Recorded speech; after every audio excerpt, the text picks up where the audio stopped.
Yay, we're live. Okay. Oh, I just remembered. Let me check this real quick. Cool. Nothing. Go ahead. Did you hit the green button? Did you monetize? I just did that. Okay, that's what I figured. Yep. That's important. All right, Yeah. so we are making the Triskele Wallet by SewGnar with SewGnar. This is the one that I purchased from her 2 years ago. God, it's been that long. Crazy. I know. I hate life. But it's holding up beautifully. A friend of mine really wants one, and I've wanted to make one since Nicole released the pattern. So this is what we are going to make today. Yep. So, hi, everybody. Welcome. Sorry, I'm just adding some edge coat to my pieces that are going to be left raw within the pattern. So that way we don't have to sit through that process. Hi, everybody. Everybody's commenting. Hello, hello. Welcome. So, yeah, we are making the Triskele wallet. It is a trifold style wallet. This is what the cover looks like if you've not seen it before. But it's a trifold style long wallet that has 12 card slots, 1 IG window, and a zipper pouch area that runs the length of the wallet. And then it also has a wrist strap connector, or you could even make it a crossbody connector because there are 2 D-rings on the inside of the flap. And so it allows you to connect, there we go, on either side of the wallet for lefties or righties. And yeah, I would rate this as an intermediate pattern, but only because it's a lot of folding, and I know that throws people off. But you'll see in the construction when we get into these back pieces that these marks that we've made will line up and show us exactly where we need to be folding everything. I'm so stoked. I will mention, and I was texting you about it, one of my pieces is 1/2 inch shorter than it should be. My cameo errored, and I didn't know, and I didn't want to recut it. So we're just going to have a shorter zipper pocket section, luckily, so it works out. You've got yours really loaded down in there. It's so full. Yeah. Lots of coins. Yeah. Awesome. Well, so do you want to go over materials first? Yeah, let's do it. All right. So the Triskele comes with all of the pattern pieces except for the cotton pieces, which are just rectangles, but the whole pattern is a rectangular pattern. But you have 3 long pieces, and then through a series of folds, we will be origamiing these and create the interior. So we have 2 interior pieces, and you see one. This one has the ID window cut out, and I've got all of my holes cut, or my slots cut out. Yep. Oh, another note too is ours might be, the orientation might be flipped, and that A, doesn't matter, and B, it just depends on the way that you cut your textile. But I designed it to have the card slots going in opposite directions so that when it's full and it's folded, that it still lays nice and even. Some people are weary of that because when you're carrying it, if they cut their card slots too wide or something of that nature, cards can fall out. But I don't know what your experience has been. No, literally never. Yeah, I've never had that problem, but I have heard of it. So my note for that is just be aware of how wide you cut your card slots, because if they're too wide, then it's not going to hold on to the card. Yeah, that makes sense. I will say I absolutely love this pattern. Like, I have a card slot for each one of my like daily use cards. So when Dorothy goes through my wallet, I know exactly what's missing. And then I have all of my like, I don't know what these are. I don't care. I just carry them because they're cool, I guess. Right, because it fills up space. Yeah. So I've had 0 issues, and I love this wallet so much. Okay. Okay, so we've got the 2 interior pieces, and then we have the exterior piece. I went ahead and added my fancy new thingy here, and for those that are interested, I did it 6 inches down from the top of the flap. Okay, so that's where our magnetic snap markings are. The magnetic snap markings are actually on the bottom of the exterior. Okay. So you want to measure from the top without the snap holes. Okay, so this is the piece with card slot markings, yes? Nope. No? Nope. Okay. So we're getting the exterior has the only markings on it are going to be the 2 magnetic snaps there at the bottom. Okay. So 6 inches from this side. Yep. From the top edge there. Okay. Let me do that really quick. And this piece is cut accurately, so I'm good. Yeah, good. Yeah, it shouldn't be an issue, especially given that it was on the zipper pouch area. Yeah. In my run of making Triskeles, I have made every error possible, and almost always when it comes to like the folding aspect, if I'm not paying attention or if I don't mark my fold lines correctly, but it can be amended during the construction process. So it's, you know, nothing is done until it's done. And really you could just cut off the edge coat and go back and fix it. I've done all manner of things with this wallet. You should have seen me trying to design it. It was such a brain teaser. I believe it. And that's one thing I'm excited about making this with you is because I feel like we're very similar in the like, we'll make it work. We'll make it work. Like, yeah, it's not a lost cause until you literally can't get cards in the wallet. Yeah, and if you like accidentally overcut or something, then you might be getting into the weeds a bit. But truly, it's generally you can't go so far that you ruin it. Okay, so we want our nameplate to be, okay, here's my magnetic snaps. This is 6 inches down from the other side. So is it face up or upside down? Face up. You want it face up toward the top of your flap or the top of the exterior panel. Okay, cool. So Lynn, yes, Lauren is using vinyl. She's using her Luxe vinyl. Katrina said, did you edge coat the cork with Mod Podge or another edge coat? When I'm just sealing my edges, I just do Mod Podge, and I do just regular Mod Podge, and I use the matte because I don't want it to be super shiny. I'm excited. Okay. Okay. So let's see. Hardware wise, do we want to go over hardware? Yep. So hardware, we have two sets of snaps. I'm using 10 millimeter. Of course you are. You like to really make your fingers hurt. I know. Should I use 18 instead? I don't have 14. You can use 18. I mean, really, it's up to you. It's not going to change overall. Yeah. The bigger ones obviously are easier to install, and it might give you a little bit more leeway if things are a little askew at the end. You might have a little bit more leeway with 18. I don't have any of the slim 18, and I feel like it's just so nice with the slim. So we'll do these. If it doesn't work, I could always try to change them. Yep, and you'll be able to. But just to note, I'm not using slims either. So this is somehow I accidentally ordered the standard size, which is weird when you've used slim for so long. Yeah. Okay, so I've got my zipper tape and my zipper pull. Okay. And then 2 D-rings. So a note about the D-rings. In the pattern, I call for 1/2 inch, but you can certainly use 3/4 inch. I wouldn't suggest going any higher than that because the top flap, the structured body is only 1 inch wide. So you don't want bigger hardware there. Yeah. But you can use a 1/4 inch. You can, or yeah. Well, I've never seen 1/4 inch, but you can use 1/2 inch or 3/4 inch. Stuff like this is not going to make or break the wallet. You can choose your own adventure when it comes to stuff like that. And same thing with the zipper tape. It can be number 3. It can be number 5. It can be metal. It can be zipper by the yard. It can be whatever you want. Yeah, I've got a number 5 on mine. You used one of the Zipper Valley pulls. Oh, yeah. Really nice. But I think the number 3 will be super cute too. I do. Yeah, I only had one number 3 pull left. I actually just ordered some from your shop yesterday or the day before. But yeah, those number 3s are just so wily for me to attach, and I just didn't want to be too embarrassed this morning. That's fair. Okay, I also have my vinyl window, and I went ahead and cut out a thumb hole. Okay, I'm going to do that really quick. So you have it in the SVG files for the thumb hole, and it cuts it out perfectly. For some reason, mine messed up, so I have one, but I'm going to go ahead and use a little hole punch.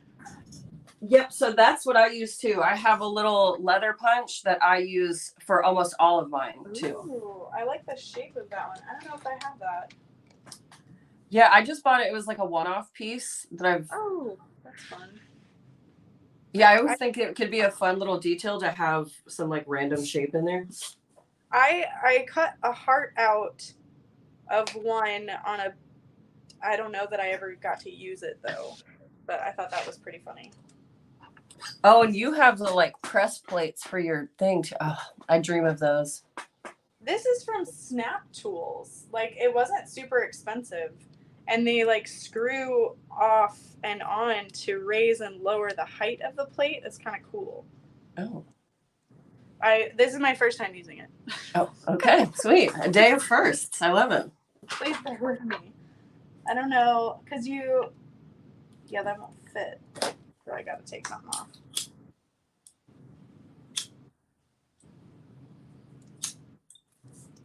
And so just a note too, you might see, just for the people that are watching, the Mod Podge, when it dries hard. Whereas, so the difference between Mod Podge and the difference of Mod Podge and Edge Coat is Edge Coat dries soft. It's like a plasticky feeling. It's very almost like spongy. Yeah, it's super pliable. Mod Podge dries hard and clear. So if I have some little hairies after I Mod Podge it, I'll even hit it with a lighter again to get all of those off. Because sometimes the roller tool will agitate the cork and it'll cause little pieces to fluff up.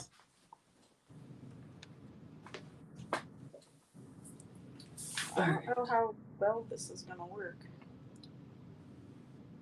Oh, press plate. I have a different press plate too. I just don't know where it is right now.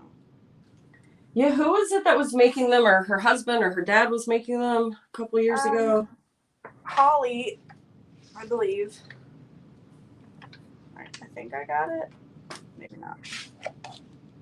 Yep. Yeah, I just go old school and use a hammer with mine. Oh, that's smart. I do have like a mallet and stuff like that. It's just like if it's not in this section, I don't use it. get up to go get it. Your space is like right across from the. I'm pretty, yeah, I don't really have to stand up unless I go to my machine. Then I have to stand up and walk over there. That's fair, yeah. Okay. My thumb hole is ready. I'm using a glitter, of course. Oh, cute. Glitter vinyl. Yeah. Yeah, I need to look into those because those are so cute, especially on the little ID windows. Just like, just enough. A little hint of it. Yeah, I have a bunch of clear TPU and glitter clear TPU coming. That's exciting. You always have stuff coming, though. So much. It's overwhelming. How's the new space coming along? So there isn't much done except like things dug up, so it just looks like a hot mess, but it will be coming together like, and it's just crazy to me. Like it's amazing. Surreal for sure. I keep thinking like, no, that's not really happening. It's like, so is it going to be a warehouse? I know you said that you're going to start having classes and stuff. So what is the layout going to be? What's the setup going to be like? So we're building on to the building that we already have, and we're expanding warehouse, and then there'll be a separate entrance for class only. So our current footprint of the building is like 2,200 square feet, and we're adding 3,500 square feet. Oh my God, that's massive. I know. And I'm just like, no, it's not that big, but like once it's actually built, we're going to be like, there's so much more room for activities. Yeah. Oh my gosh, that's incredible. So how big of a like classroom space are you going to have? Let me see. I'll pull up a photo, like a digital rendering. Yeah. So do you get to design it too, or is it just kind of like prefab? Oh, that's so exciting. We're going super simple. I'm going to do a lot of painting within the space as well. Like painting the walls, you mean? Yeah. Okay.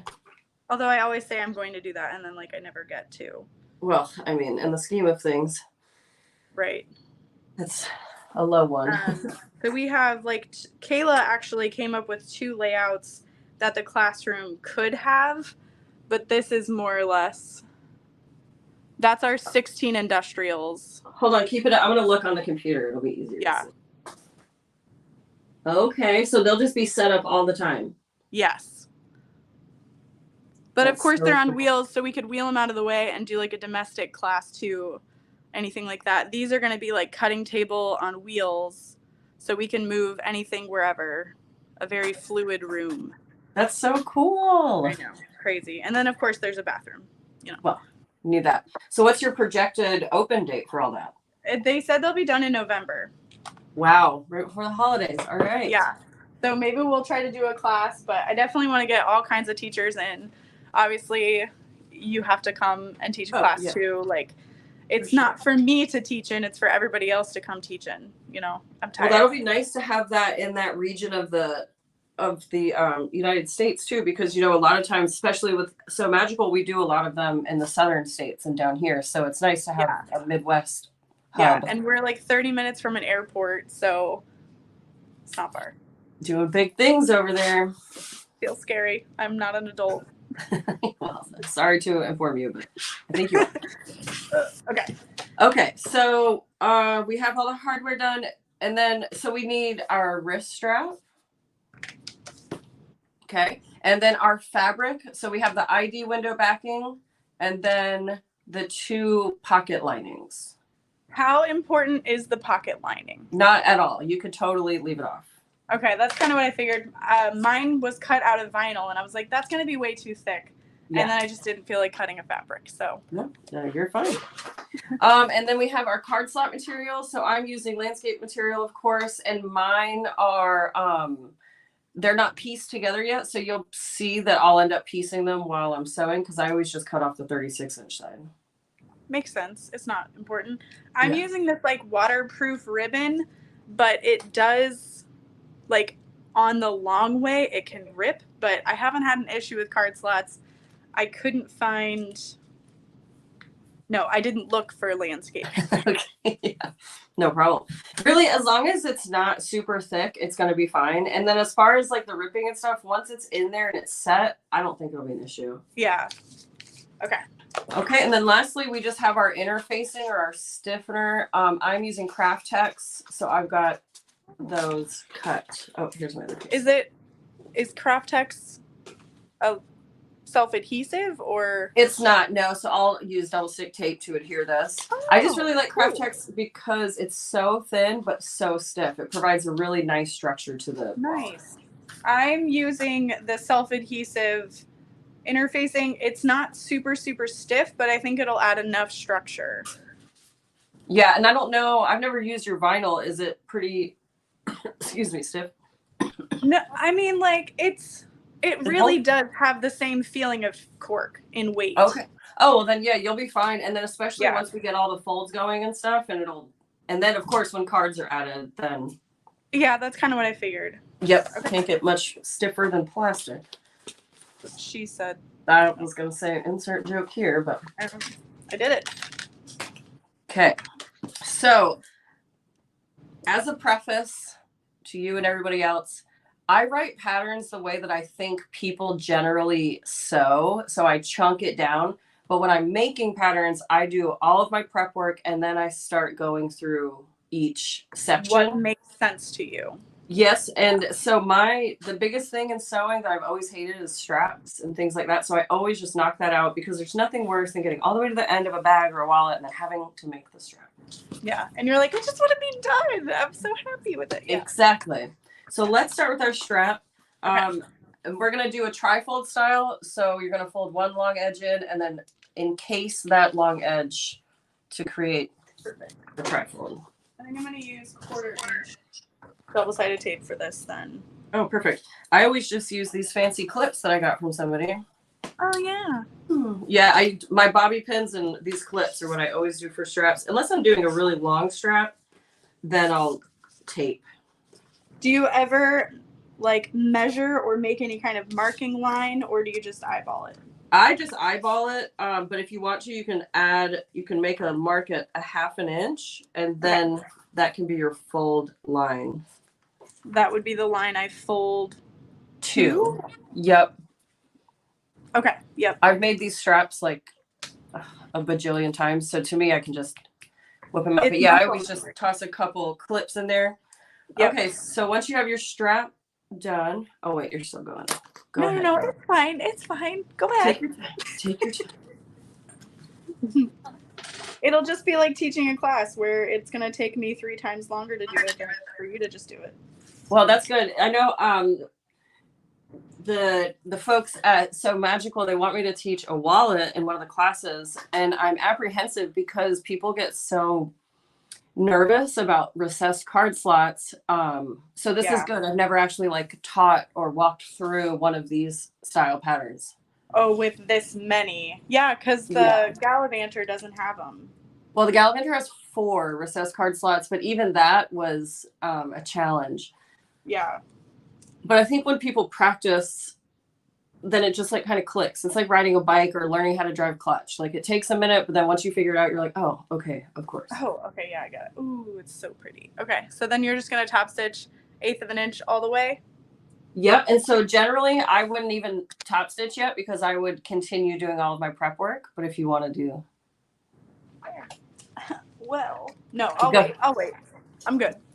I think this is like it's like my sewing machine is so far away, which it's not. Obviously, it's just right on the other side of my table. But that's why I've gotten into this habit because I have to work over here and go over there. Yeah, I love this. Okay, so we've got this prepped. We're going to put that to the side. We're going to grab our zipper tape, our zipper pull, and our zipper tabs. Okay. And then, so add your pull. Yep, pull's on. I use the doodad. And then what length should this be? So you want it to be as wide as the panels. It's going to be 7.5 inches wide. Oh my God, I eyeballed it and it's perfect. Oh, way to go. Hey, if that's any indication of how this process is going to go, it'll be a good day. Great. Okay.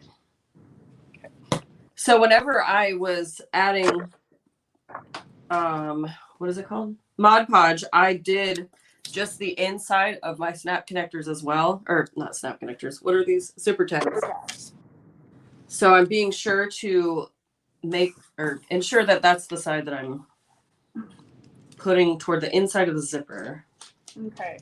And then we are using the 1 inch width to fold around so it's 1/2 inch on each side of the zipper. So here, I'll show you.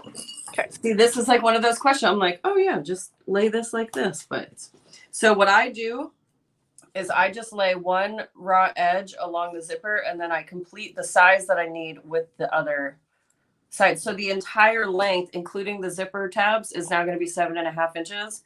And if I have any excess, like I do here, after I sew it, I'll trim the zipper out. Okay. And so you want the entire the entire thing to be as wide as your panel. Your panel, yeah. You did say that and it didn't make sense. It's totally fine. But it does, because that's just the way this material works. This is fun. Exactly. Yeah. So I don't ever fold under, do anything like that just because it adds so much bulk. And I like to avoid that whenever possible. Yeah, for sure. Okay. All right. Let's see. Christine, is that glue? Yes. So you'll notice that I'm going to switch back and forth between Fabri-Tac glue and double stick tape. When it comes to stuff like this, adding zipper tabs, I generally just use glue because it does the job just fine. And then I don't have to deal with using tape. But you'll see, I'll go back and forth between the two. Tristy said, I just made my first mini box yesterday, and of course I didn't do the strap first, so it's just sitting here. See? That's why you gotta do your straps first.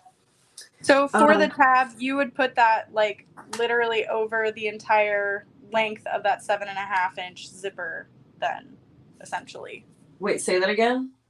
Like for the zipper tab, I've just laid it over top of that 7.5 inch length. Yes, exactly. Okay, great. Yep. Okay, so now we're going to put this to the side with our prepped stuff. Next, we're going to find our piece that has the ID window opening. Yep. And your vinyl, and glue or tape your vinyl into place. The clear vinyl. Yes. Oh, yeah, sorry. No, you're fine. You knew what you meant, but I wanted to hear. Teaching is always such a humbling experience because you're like, oh, this is like in the bag and everybody thinks like me and can make it just like me. But then people ask questions and I'm like, oh, yeah, that's right. Okay. Oh, I know that, but you don't know that. Yeah. Yeah, like you don't live in my brain. Got it. Right. I feel the same exact way. All right, let's see. Did anybody else? Karen said, is Craftex stiffer than Peltex? Yes. Craftex is a paper-based product, and so it's mashed up pieces of paper or cardboard. It's like it's like craft paper, but a bunch of it, and it's not super thick at all, but it's definitely stiff. On its own, you can use Craftex and make stuff with it. I personally don't love that unless I'm doing like a base of a bag. But yeah, so truth be told, I use Craftex because I bought a bunch of it thinking I was going to love it, and I didn't love it for its intended purpose. So then I started using it as interfacing. Good morning, Jill.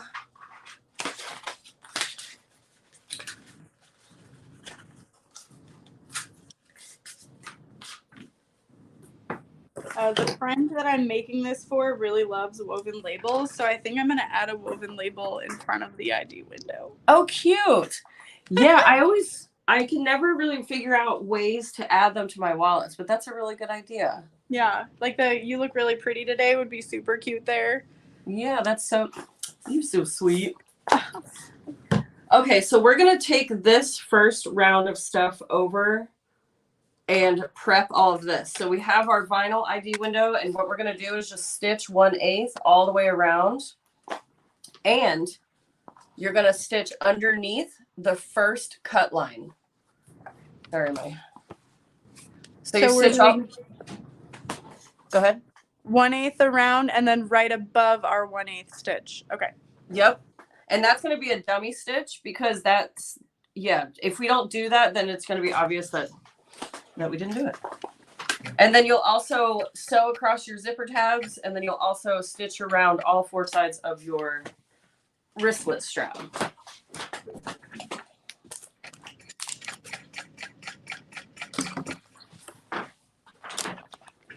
It feels really nice to make a project without rushing through it, because lately I've had 0 time to like actually sit down and like creatively sew, and it's been hard.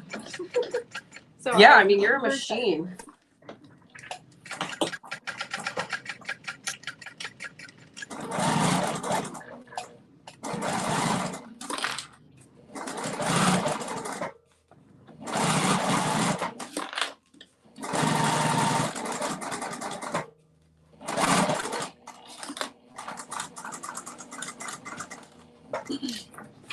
Oh yeah, we were doing hardware. Forgot to say that we needed a lobster clasp too.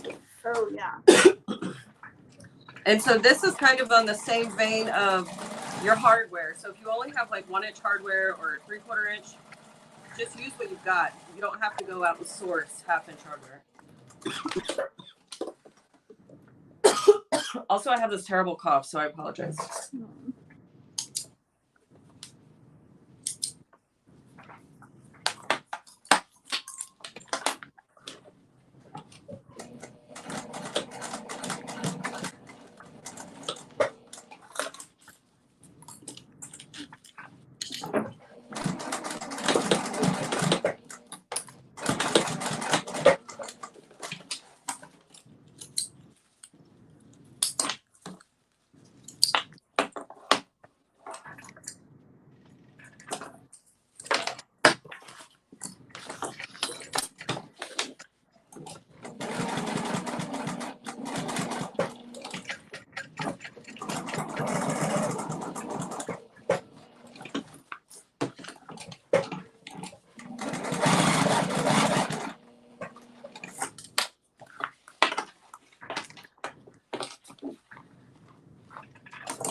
So what stitch length do you primarily use?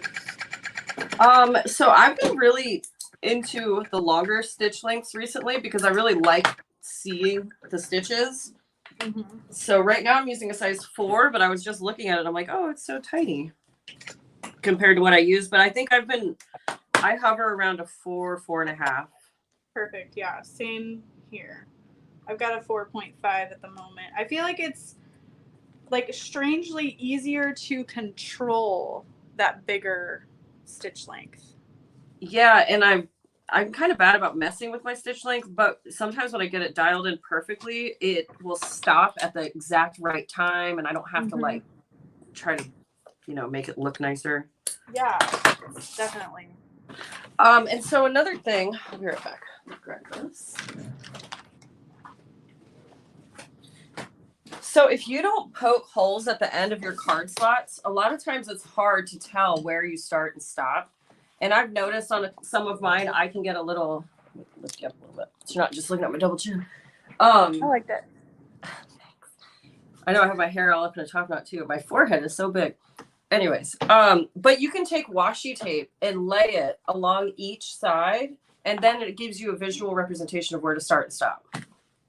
So that's what I'm going to do, because sometimes I'll get a little crazy and go over and have to pull out and stuff like that. That's genius. I don't know where I picked this up at, but I'm sure I didn't come up with it. Mary says, I'm watching on my phone and my husband pulled up and it connected to the Bluetooth in my car. Oh. My husband came in and said it scared him when Lauren started coming through the speakers. Yeah, that's terrifying. Just the voice of God. Yeah. But yes, you could just take washi tape, or really just as long as it's not going to leave residue, you can put whatever you want there. Or of course you can use chalk lines, anything like that as well. Brilliant. I'm adding my rivet to the strap super quick. Okay.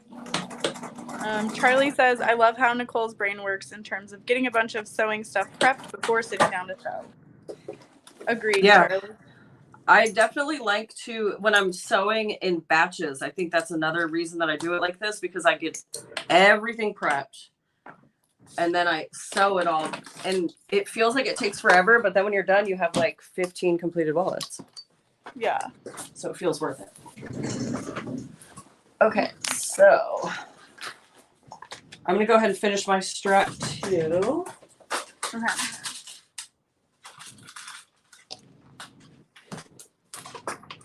I'm going to see if I can find washi tape. That's a good idea. Oh, yeah. Your I know I sell washi tape on my website, but I'm like, where is it? Where did I pick it?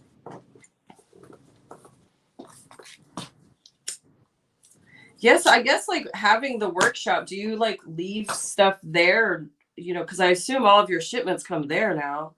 Yes. So everything that we ship out is at HQ, and I honestly will place orders through the website to pick up. Oh, that's funny. So they're just like ready to go. Yeah, like a bunch of hardware. The packing team will pull it for me and be like, here you go, Lauren. Like, that's hilarious. Bless. Otherwise, before I got like these shelves up here for hardware, I would like run to HQ at like 10 p.m. when I was ready to sew a bag and look like I'm robbing the place. Yeah, I think it's like a double-edged sword having a studio outside of your studio. Yeah, because for sure. It's great because it keeps you like focused when you're at work, but it also, all your stuff's at work. Yeah, and like I still sew from home. I won't change that. I like my quiet space. But yeah, having all this stuff there, I'm just like, I want it here. Yeah. I can imagine that that's a challenge. Yeah. I've been considering getting a space just because I'm so easily distracted at my house. Like, gotta do the laundry, and then I get hungry, and then the dogs need to go for a walk. And so at the end of the day, I'm like, well, what did I even do all day? Like, I just walked around in circles. And so I've been considering getting a studio space outside, but it seems asinine to pay rent somewhere when we have 2 bedrooms that we don't use. Yeah. There's definitely pros and cons for sure. Someone is asking, where is HQ? It is in Belleville, Illinois. That's where I live. Nicole, do you have this pattern for cotton? I only have a domestic.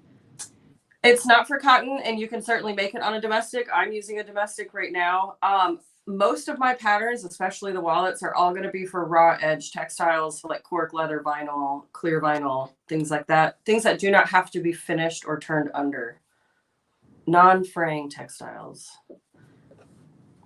I don't think I have the mental capacity to figure out how to make this out of cotton. Gosh, there would be so much folding. Yeah. So much more folding. Should I add double-sided tape underneath my card slot lines? Yep, so I was just going to ask you, now that we've gotten the majority of the prep work done, do you want to work on the card slots on the vinyl ID side? Whatever your brain tells you it wants to do, I'm here for it. Yep. So that I would finish that, or that's where I would naturally go. Okay. But so if you have any excess zipper tape underneath your tabs, you'll want to trim that down. Okay. To avoid some bulk. And then of course we have our wristlet straps completed now. So that will go to the side. Waiting for its time to shine at the very end. So with the card slot panel, you need to add your ID window backing. Yeah, okay. So you're going to take your ID window backing, and especially if it's directional, you have to pay attention because you want it to face the right way. If it's directional, you want it to face the top of the panel, but we're going to glue or tape it to the wrong side so that the print shows through the vinyl. Okay. And it's going, this washi tape is like not sticking, it's driving me nuts. But it's going to lay right here underneath the second cut line.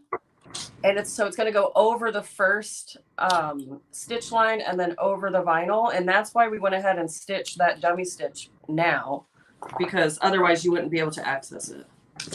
Makes sense. Okay. Oh, it's so cute.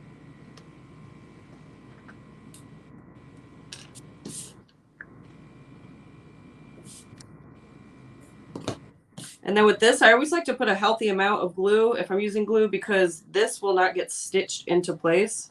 Okay. It eventually will be held by the fold, but it doesn't get stitched down. Okay. So would you use like 1/8 inch wide double-sided tape around the whole thing? Or I would probably use a 1/4 inch on this just to be sure that it's not going to move at all. Okay. Especially since your machine can sew through it. I do have glue. Or glue. Yeah, I tend to use glue on stuff like this just because it's right there. Yeah.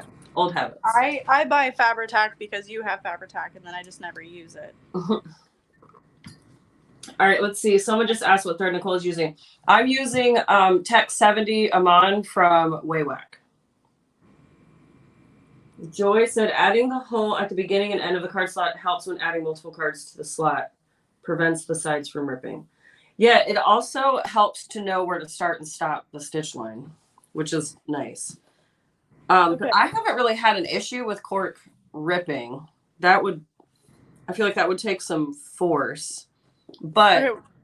Go ahead. Sorry. Where do you add the backing? See, this is so I put it above the card slot that we did the dummy stitch. Okay. You put it above that one and then all the way around the sides. Yes. Okay. Okay. Yes, that makes sense now. Okay. So would you say it's like a 1/4 inch from the bottom edge? Yep. Okay. Cool. As long as it covers the whole vinyl opening and it goes above that first cut card slot, then I don't care where you put it. Great. Okay. And so what that's going to do, just so you know, like in the future, what that does is that creates the back of this vinyl window. Yeah. Yeah, that makes sense. Okay, so now what I would do is I would go and add my double stick tape below and then one last piece here near the top. Okay. And I don't do the whole length because I cut my card slot material 2 inches wide. The card slots themselves are wider than that. So I just do a little piece of tape just to hold it in place. Cool. Okay. That makes sense.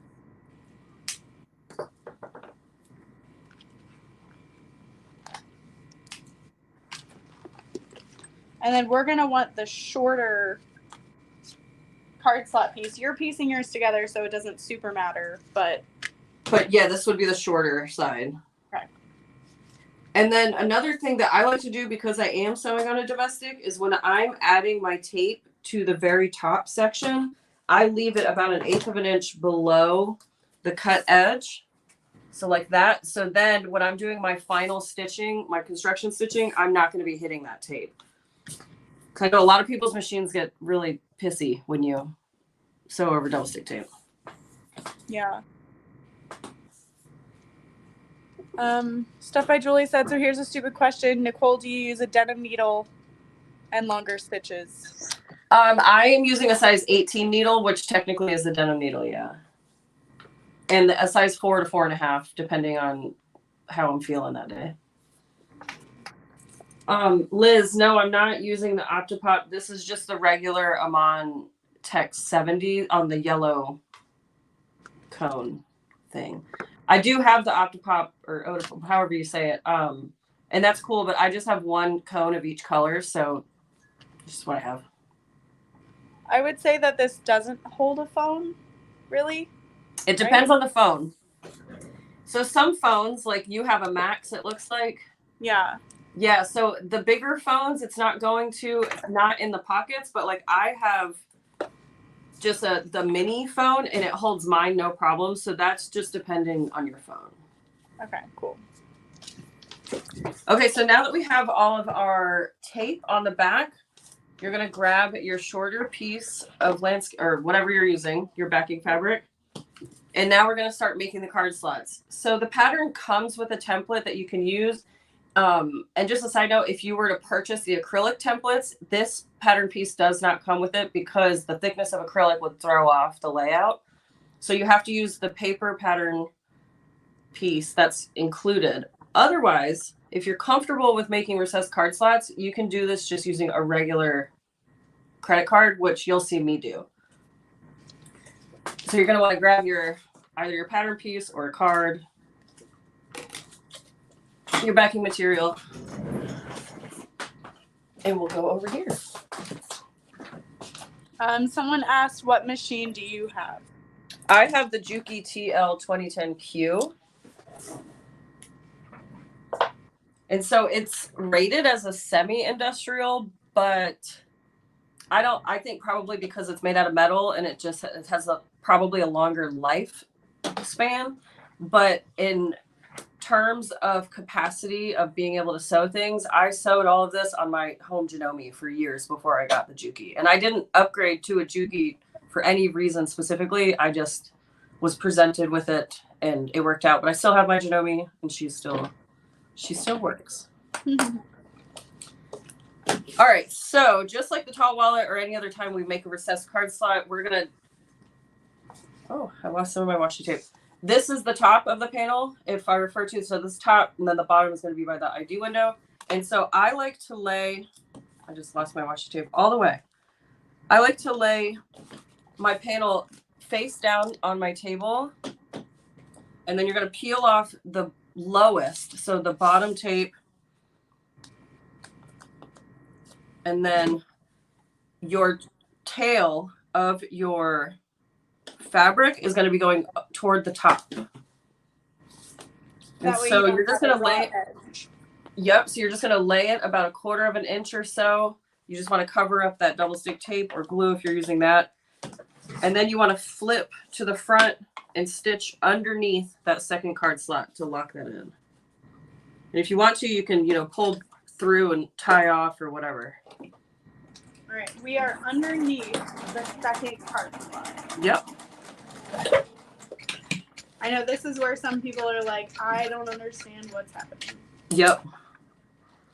And it really is confusing, like the first 3 times, and then after that, you're like, oh, okay. Yeah, then you're like, oh, I can make anything recessed. Unless you're on a cruise ship and it's moving wildly. Yes, does add some confusion. Yeah, so we're 1/8 of an inch underneath. This is our first one. Here is our second one.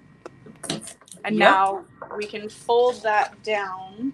Well, and a way to check too, an easy way to check to see if you've done it right is you can put your finger or a card in that card slot and you want it to be open. If you have stitched the wrong card slot, you will not be able to get into that slot.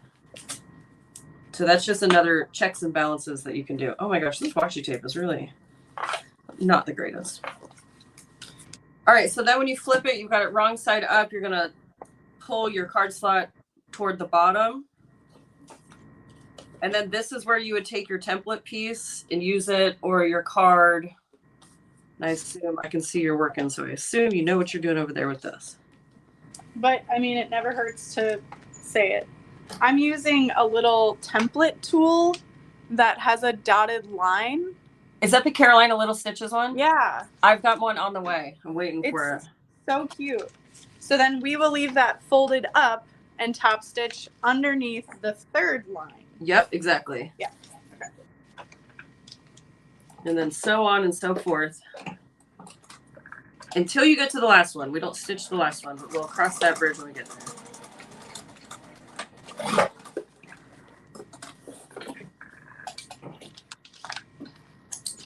Fold it down.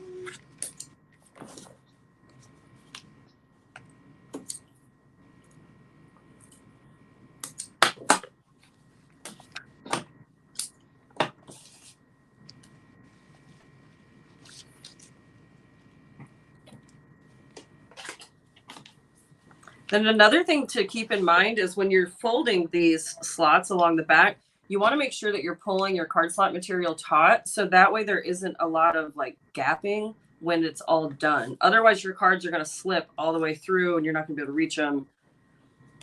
So this process is, you have to be pretty like dexterous, but once you get it figured out, it makes sense.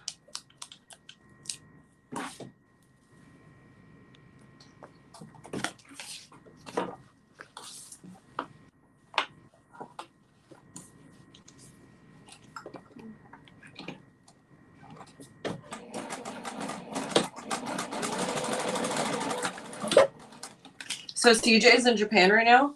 Yeah. How long's he been there? He's been gone for a little bit, right? Oh my god, way too long.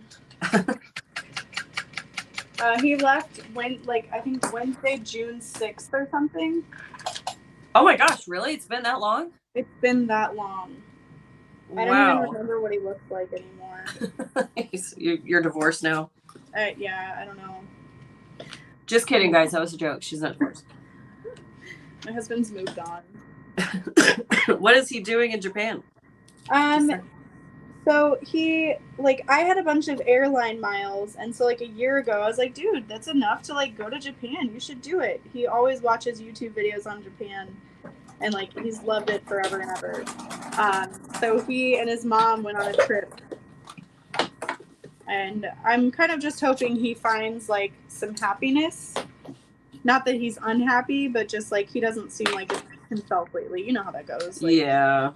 Who am I in this season of life? I don't know. Yes, I think that is something that we can all sadly understand. Yeah. Gosh, so how long is the trip, though? When does he come home? He's home Saturday, thank goodness. Okay. Yeah, how's Dorothy been with him being gone? She hasn't really asked about him. Oh, oops. I mean, I'm sure you guys are FaceTiming and whatever too, though. It's so different than back in the day when it's if you're out of the country, you're just gone. Yeah. I mean, every once in a while, she's call him, call dad. And I'm yeah, let's do it. But other than that, when I'm gone, I hear on the camera, our front doorbell camera, she's Mommy here? Mommy here? Where's Mommy? So it's just. And where does she go during the day? When you're working? Does she go to school? Yeah. So a friend of mine hired a nanny, and she was I mean, you want in on this? So I just pay half of the nanny fee, or an extra fee for Dorothy. But they have one-on-one learning, and they make crafts, and she's learned so much. That's awesome. I loved being a nanny. It was so fun. It's such more just the whole one-on-one environment is so much easier to manage. Yeah. And that definitely can't be the case for everybody. And it's not something I would have been able to afford without sharing it. But I'm really thankful. It's been wonderful. That's awesome. Does she go every day? I do Tuesday to Friday. Oh, nice. So I spend Mondays with her just because I'm I didn't have a kid to, not spend time with her. Yeah, for sure. Usually people have kids when they want them, yes. And then, well, hopefully. I don't know. Some people these days. Yeah. We don't need to go there, though. Yeah. Just I want to cherish every second. Well, she's growing so fast. I know. Ridiculous. It's huge. Are you done? I'm on the last one, but Okay. I was just gonna wait and talk you through it if you needed help, or I can just show them what I'm doing. Yeah. Go for it. I feel okay. I feel good. What number are you on? I mean, you've got to be almost done by now. I'm on the second to last one. Oh yeah, there you go. Yeah. So just whenever you get to the last one, you're gonna create your fold, your accordion fold the same way, but you're just gonna peel and stick it. You're not gonna stitch. Okay, That's really perfect. it.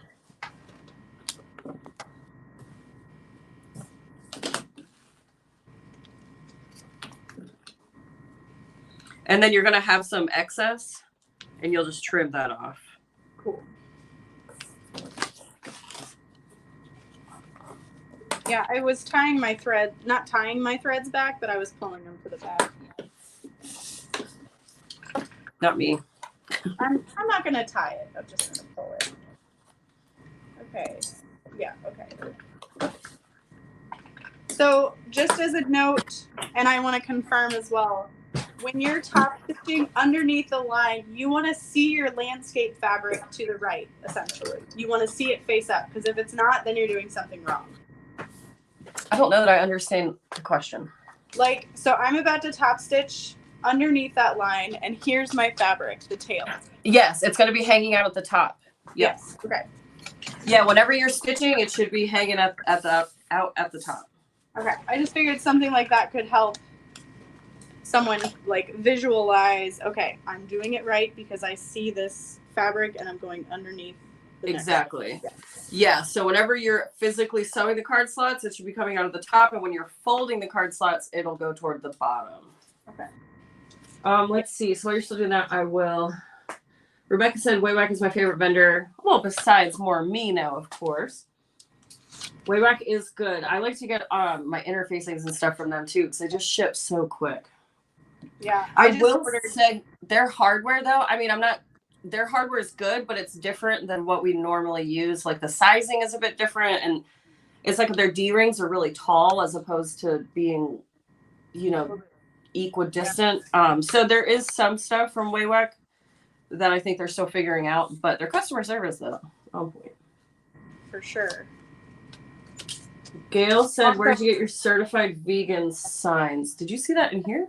I don't know. For vending, I had those made, and I had applied to PETA to be a vegan certified company, but recently they started charging like several $100s per year, so I opted out of it, and technically I'm not supposed to use that anymore, but don't tell anybody. All my signs are already made.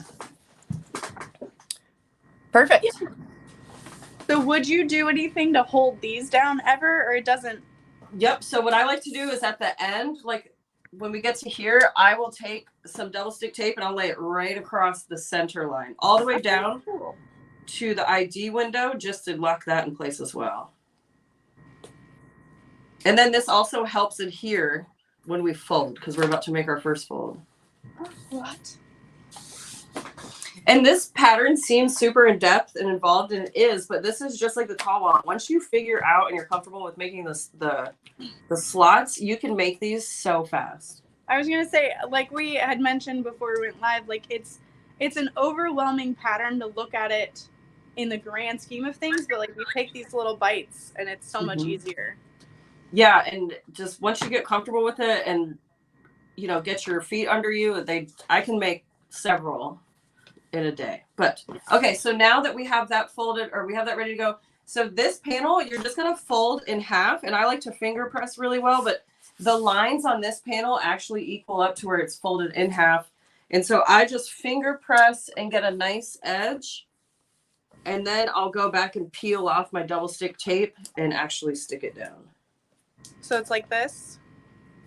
Nope, so it's all the way in half. Oh, okay. Yep. You're gonna fold it like that. I'm excited. I'm so nervous. Why am I so nervous? It's just double stick tape. We can peel it if it's wrong. That's true. Let's see. Somebody asked what weight landscape material I'm using. Betsy, it's just standard landscape weed barrier fabric from like Lowe's, Home Depot, the dollar store. It's really thin. It's super thin, but it's hard to tear, and it's not super stretchy. So that's why it's a perfect option. And then of course, I think with my patterns, the biggest thing is that you want to be careful when you're folding. You don't want any like wonky edges if at all possible. Yeah. Now, would you glue or tape any more? Did you glue out here? Not yet. Nope. So because we're gonna finish this edge here, and then we're gonna do one more fold, and then this panel. So okay, you cool. just wait. Yeah, you hold your horses. Other fold lines. What? Okay. Yep. Okay. So once you get it here, this is when you also decide if you want to have your card panel straight across, or if you want to do like rounded edges or angled edges. I'm gonna angle mine, and I just do 1/2 inch cuts. But the Triskele looks really great with straight across edges too. But then whatever you decide, then you're going to stitch just along that edge. Okay. I do love the corners on mine, but I'm not confident. So, so we just top stitch straight across. Yep.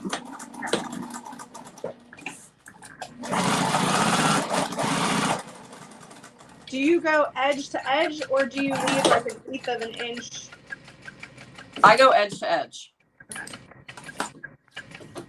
So mine goes all the way across, just like that.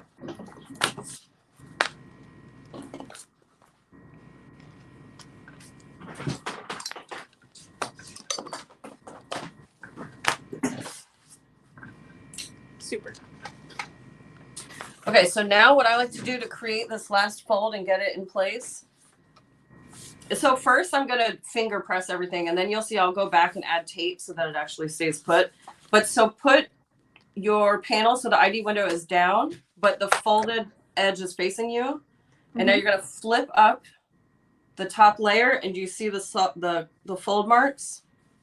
You're going to line up the fold that you see here on this section to the first line on the bottom. Okay. You see what I'm saying? Yep. And so then what I like to do is once I get that finger pressed well, yep, exactly. Then I'll go back and add some tape in here to just hold these sides together, or you could just clip it or glue. And what you should have is above this folded edge, you're going to have a 1/2 inch overhang. And this is now going to be a cash slot. So cool. Why am I so impressed? I mean, like, it is impressive, but I'm just like, I'm doing it. That's right.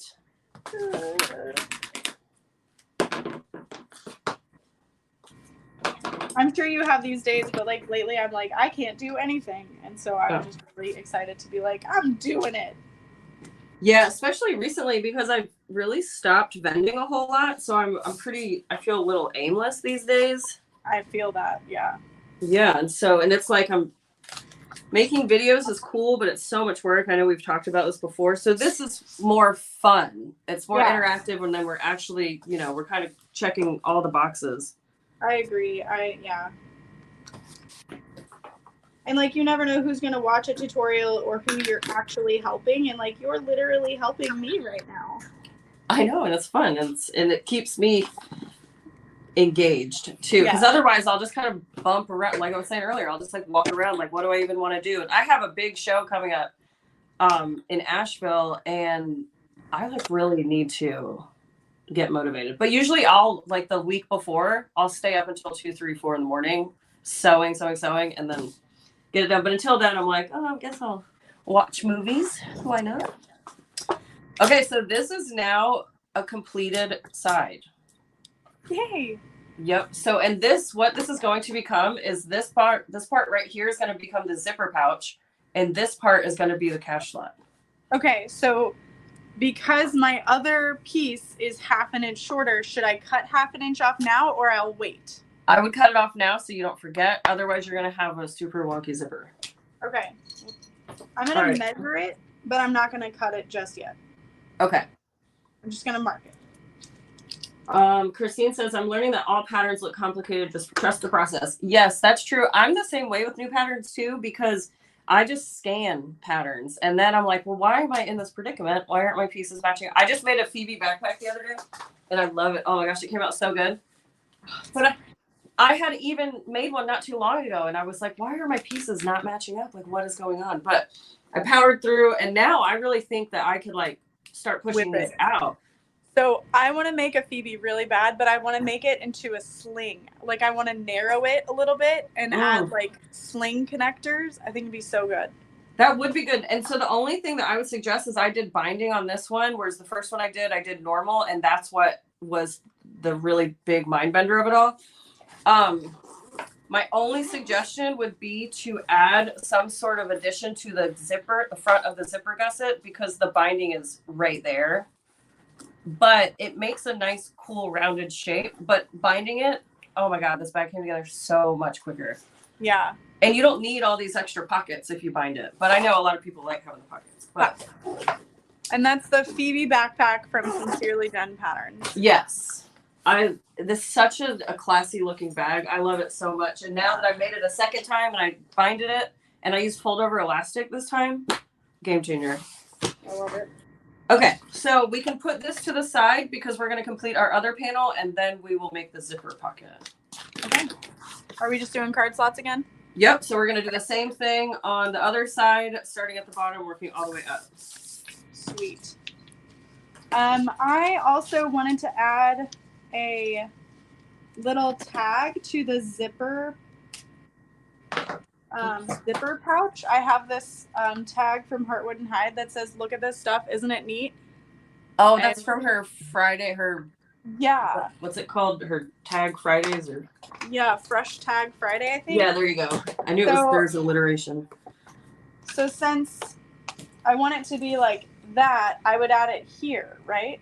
Yep, so I would say so this is going to be so I would add it on this side here, and you want the bottom, so this is technically the bottom now. Yep. But so you would add it right there. Okay, cool. I'll do that in a minute. Okay. Yeah, I think she'd get a real good chuckle out of it. Yeah, I've been enjoying seeing all the tags. The creativity that y'all have is unmatched. Yeah.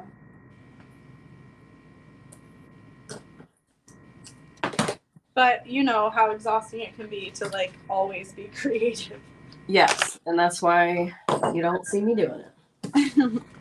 Nancy said Zipper Valley is great for zipper tape or Emmeline. I learned from the call. Yes, they are both really great. Lauren has really great tape too.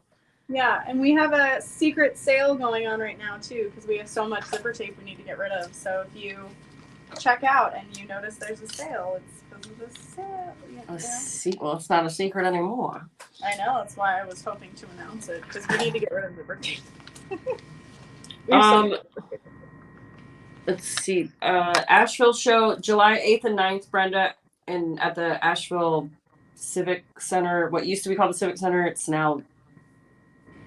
at the concert hall place up there.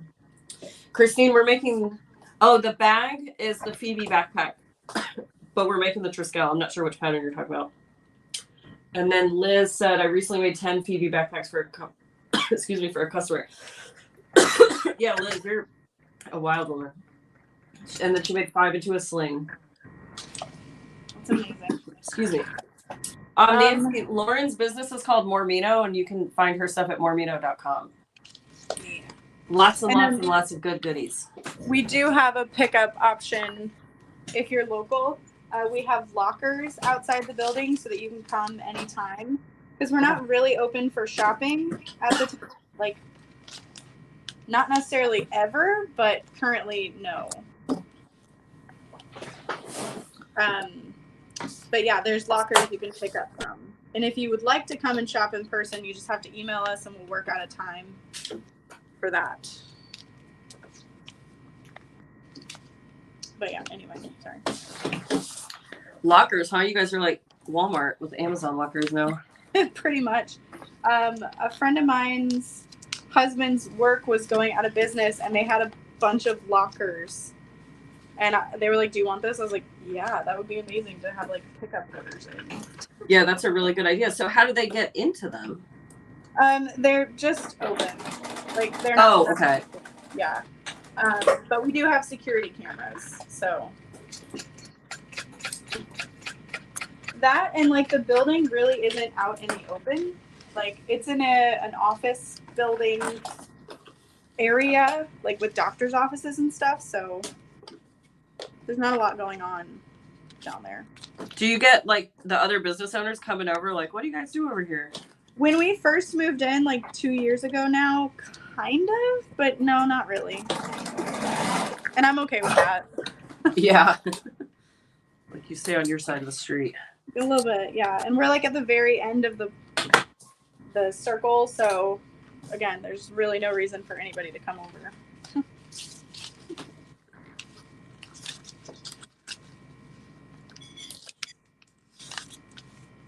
Oh yeah, someone said they're looking forward to SewMagical. It's gonna be so fun. Oh yeah. Did we want to talk about that a little bit? I know there's some spots left. I don't know how many. Yeah. Do you want to talk about what you're teaching, since this is just muscle memory for you and I'm like heavily concentrating? Yeah, that's fine. Yes, the SewMagical is August 25th or the 27th, right? Sounds right. Yep. It's in St. Louis, and there are 4 designers there, and every patron gets to take all of the classes. And we have domestic classes, we have industrials, and we have no-sew classes. It's me, Lauren, Heidi from Club. Is her name Heidi? I can never. It's not. I always want to call her Heidi. Ellie, yes. I don't know why I always want to call her Heidi. She must have a bag called Heidi or something. But Ellie from Clubhouse, and then Jess from So Many Creations. And so we're all teaching different classes. Everything's included, kits, all of that stuff.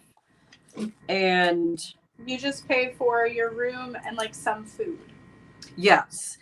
And basically it's just more of an emphasis on bag making, wallet making, like accessories. And so the difference between SewMagical and SewMagical is SewMagical is an expo, and there is a little bit of everything. But SewMagical is all very bag centric. Yeah. I'm referring to it as like bag making boot camp, more or less. Yeah. It's very specific. It's going to be a lot. I think it's going to be fun though. But it's not going to have as many patrons either. So it'll be a more intimate setting. The classrooms aren't going to be giant, that you don't have to vie for the attention as much, just because it will be such a smaller event. Yeah, I'm so excited. I'm really stoked. It is like 30 minutes from HQ, so if you want to come shop, just let us know. I don't know if we'll have open shopping time, but there is open vending, like pop-up shop situation. Oh yeah, so that's a big difference from SewMagical and SewMagical is we're not going to have like a vendor hall situation. It's just going to be classes, and then I think we can bring stuff, if people want it, but yeah, and that'll be later in the day. Yeah, it's just not going to be a convention. It's just a much more intimate sewing kind of retreat. Is it a retreat? I don't know the difference. I'm calling it boot camp. I'm sorry. I like it. Well, when we did the SewMagical talk, Kayla said that it wasn't a retreat, but I don't know what the difference is. I feel like for me, a retreat is more laid back. Oh, okay. Honestly, like we just did that So Whatever weekend, and I would call that a retreat because you kind of brought what you wanted. It's all very easygoing, like do what you want, don't do what you don't want to do, that kind of a thing. Okay, so just less structured.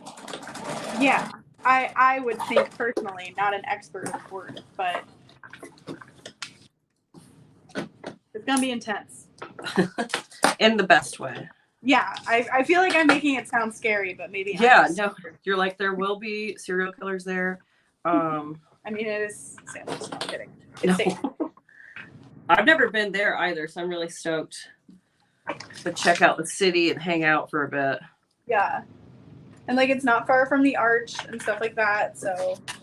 Oh wait, so I totally have been to St. Louis, but we only went to the Arch. We like drove through on our way to Colorado. We went to the Arch, took pictures, and then left.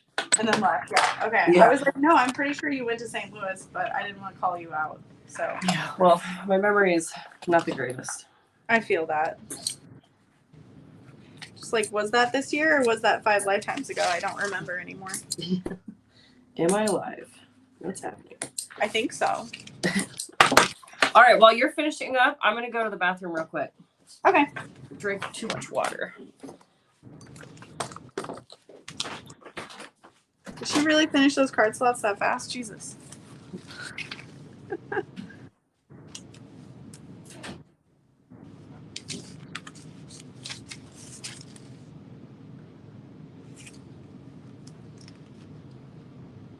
So I feel like using that paper template is probably faster than using the card slot template, but I don't know. I'm okay with this.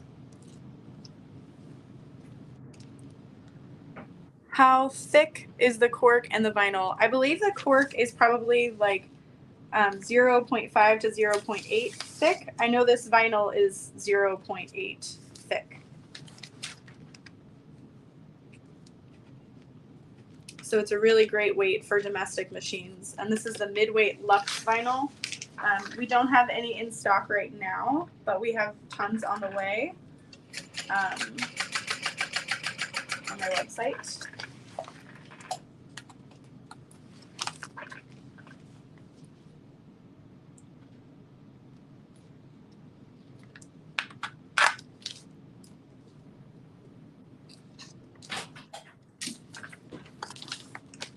What are you doing? Oh, thank you, Linda. Druzy came in. Oh. All right, I swear I'm almost done. Oh, no, take your time. I'll read some of these questions. Okay, Laura great. said, I'm so excited for So Magical. Looking forward to learning from you both. It's going to be really fun. I'm really excited for this one. Druzy, let's be modest, okay? I'm really stoked to see Ellie teach. Like, she has tons of workshops in her studio in Portland. And so, like, I just love watching other teachers work too and learning how I can do better, honestly. Yeah, and especially having Ellie, she's been, Druzy, come on. She's been such a stronghold in the industry for so long, but because she's out west, I feel like there's not a lot of crossover. So I'm really excited to have, to meet her and create that relationship. Yeah. Druzy. I feel like you guys have a very similar aesthetic. Yes, very like streamlined and minimal. Yeah, and I'm over here like a rainbow unicorn threw up. Well, I kind of am too, but like only on my hair. That's fair. That's fair. Well, and in my house too. I was talking about this the other day. It's like I like to paint everything black, but everything is super colorful. Screwdrivers that I have in production right now. Oh. It's a rainbow metal and glitter clear. Yeah, I can't wait. Yeah, you do rainbow all the things, but see, I like that stuff too. It's just like not my. I'm just more like morose. Yeah, I was just like in general. Outward aesthetic. Yeah, so I wear a lot of black and I cuss a lot and stuff like that. But I do like pretty things. Yeah, no, I joke that I'm like dead inside because like I don't feel colorful inside, but I like colorful things. Well, it's like you got to trick yourself.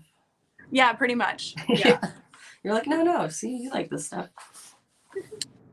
Let's see. Somebody, Teresa said, just wanted to say thank you. I made 5 of the snack pack mini backpacks following your videos. It was amazingly easy. Thanks to you. Oh, well, you are very welcome. The snack packs are fun. They're so cute. They're so tiny. I just like tiny things. Stacy said she has the same machine as me, but she doesn't use Tech 70. What size needles do I use? I use this size 18, but I've gotten away with the size 16 with Tech 70 as well. I like Tech's 45, but I really love how obvious the stitches are. Even when it's on the same color, you can really see the Tech 70 stick out so much. So I love that. But it's confident, and it's like confidence building too, because you learn to sew straighter and more, I don't know. Like your stitches are very defined, so you can't fuck it up. Yeah, you got to really pay attention. You're not allowed to, I should say. And then where do I get the craft techs? So I just Google and wherever it's the cheapest, honestly. It normally comes in like packs. Maybe it's a yard, maybe it's a half yard. I'm not really sure, but lots and lots of people sell it, but it's KRAFTEX.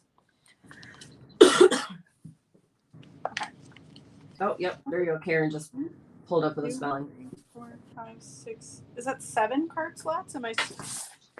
1, 2, 3, 4, 5, 6. Yep, 7 card slots. Okay.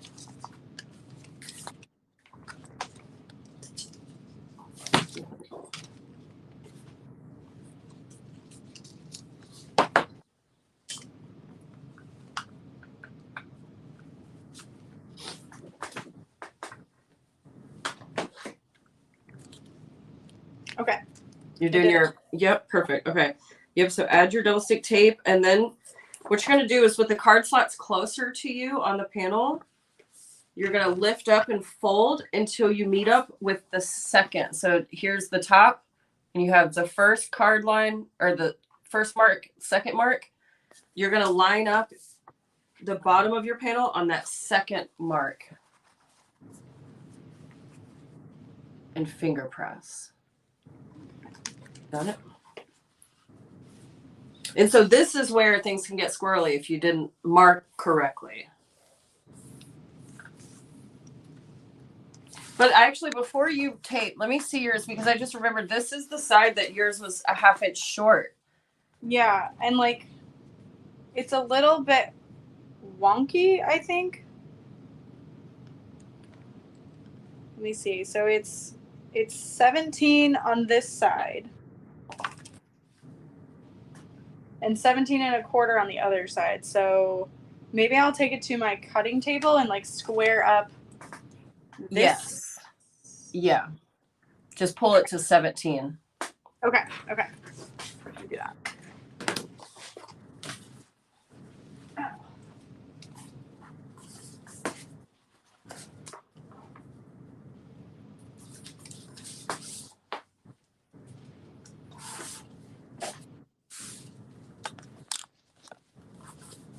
So it should be 17 by 7½.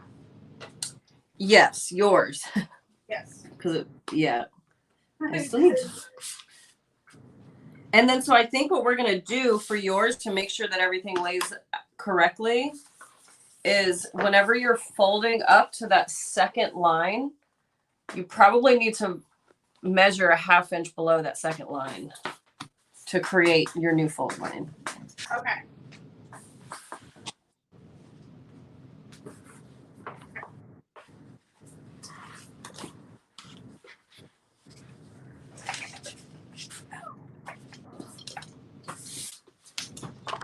All right, so I've got my snap markings, 1 line, a second line. So I want to lower that second line by ½ inch. I think so, yeah. And this is going to be, we're going to troubleshoot this together because I'm not sure, but just thinking through the pattern, I think that that'll make it correct. Because the thing that we're paying attention to is how deep of a fold we have here next to our card slots, because you don't want it to be super close. Yeah, this is super close, so maybe ½ inch up. Yep, exactly. I think that'll give you the right distance. Yeah. Let me measure. What is the distance I want on 3/8 or thereabouts? You know, it doesn't have to be perfect. Yeah.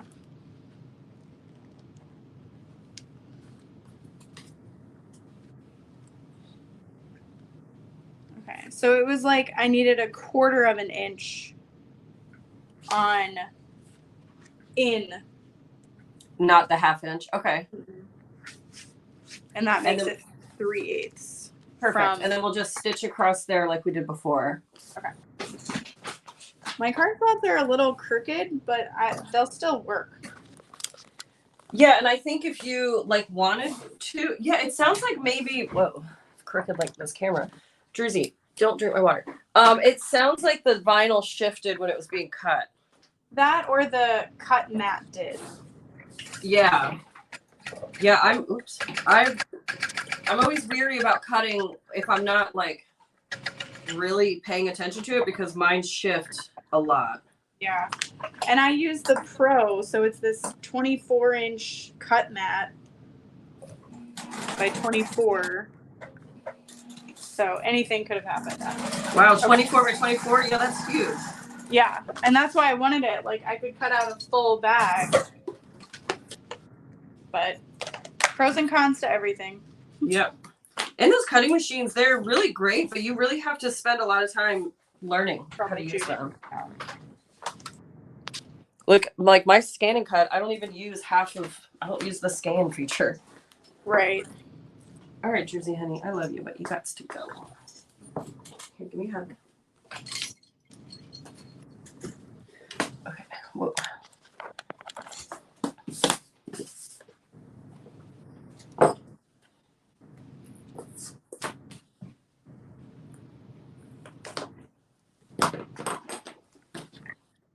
So just let me know whenever you're caught up. I think I'm caught up. I was just gonna sew down my little label, but I'm here perfect. for what's next. No, go ahead. Go ahead. Okay. Sew that down. Get that out of the way. Someone said, "Are you related to Kayla? You remind me of each other."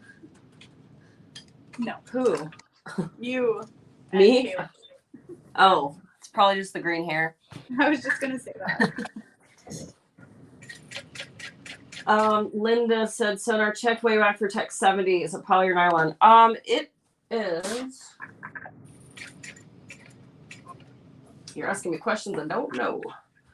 Let me just pull up what I ordered.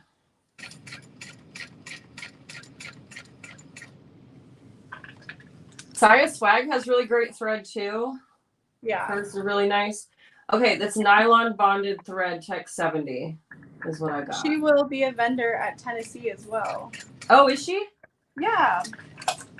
I can't keep track. All these gatherings, I'm just like, yeah, I'm there. I'll be there. I'll be there. I don't know who else is going, but I'll be there. Yeah, there's I think there's 40 vendors.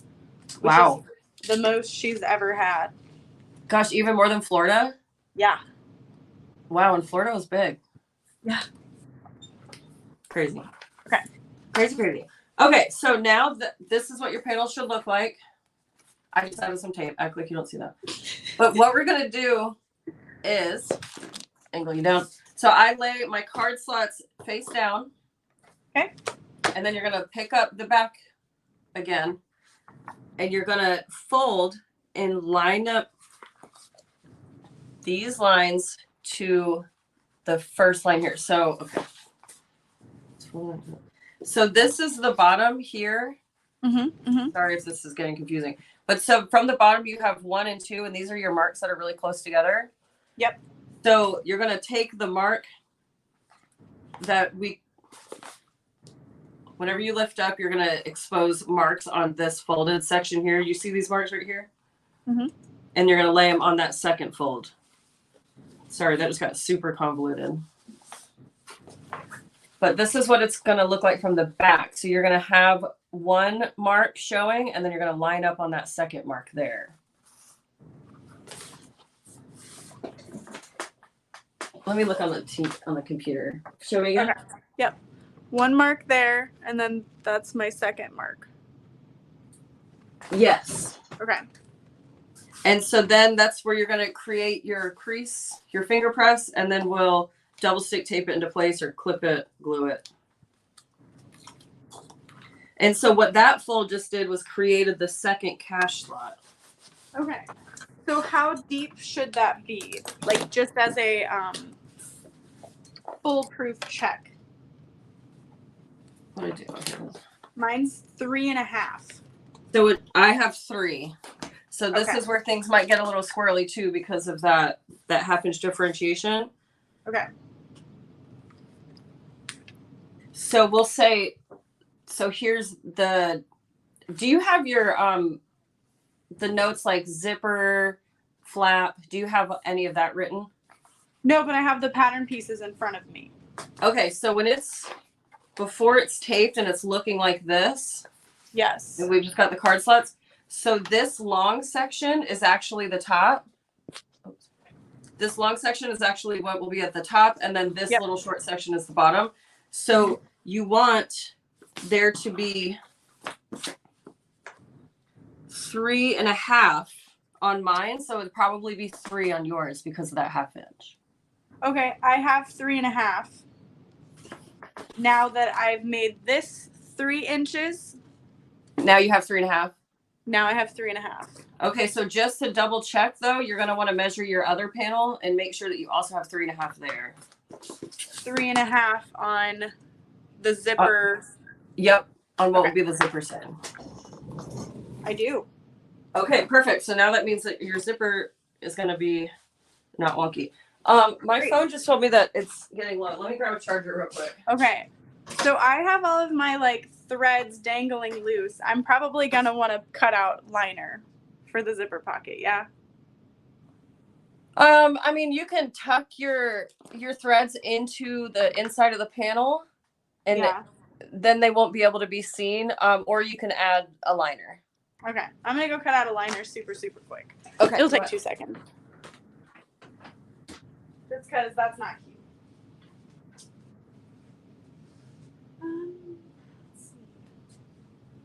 Let's see. Sorry, I was going to look for a phone charger. Did you say something to me as I was walking out? No, you're good. Okay.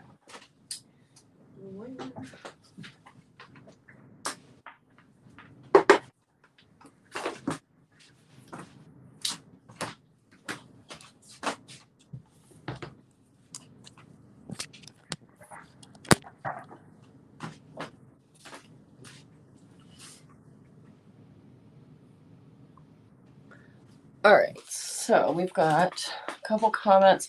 Are you using the Tech 70 in the bobbin too? Yes, I'm using it in the bobbin. No, I did not make any adjustments. I don't mess with my tension unless, oh, what? Sorry, my phone. I don't mess with my tension at all unless I absolutely have to, but I tend not to. So yeah, I always match my bobbin thread to my top thread. Otherwise, there'll be a tension war, and I don't want one to be pulling too hard on the other. And then Teresa said, Wayback has some really great charts. One shows text weight, other thread conversion, and one shows recommended needle size. Yeah, and honestly, I'm new to this bigger thread situation, and so I'm just doing trial and error. Lauren is much better, or has a lot more experience with it, or Saya can probably help with that, but I feel like just thinking it through, thicker thread, you're going to need a bigger needle eye, so thicker needle. Smart. I'm not great with thread either. I just know what I like and what I don't like. And that's kind of where I'm getting to. Like I have a bunch of Tex 45 and I'm going to use it because I have it. But from here on out, I'll just be getting Tex 70 just because I like the weight of it better. Mm-hmm. Okay, so before we add our zipper, because when we add our zipper, we're going to be connecting these two pieces to create the big panel. So before we do that, we want to add our D-ring situation. Just looking at that, wondering when that. Okay. And so if you look on the back of this big panel that we're working on, you'll see the marks that we made. Yep. And you see so flip it. Yep. That's the flap. That's the top flap now. Okay. So those two marks, it should be 1 inch apart. That is where we're going to be adding our D-ring attachment. So if you want to, you can transfer those marks to the front side so that you can visually see where it's going, or you can lay, a ruler. Yeah, I'm going to lay a ruler down.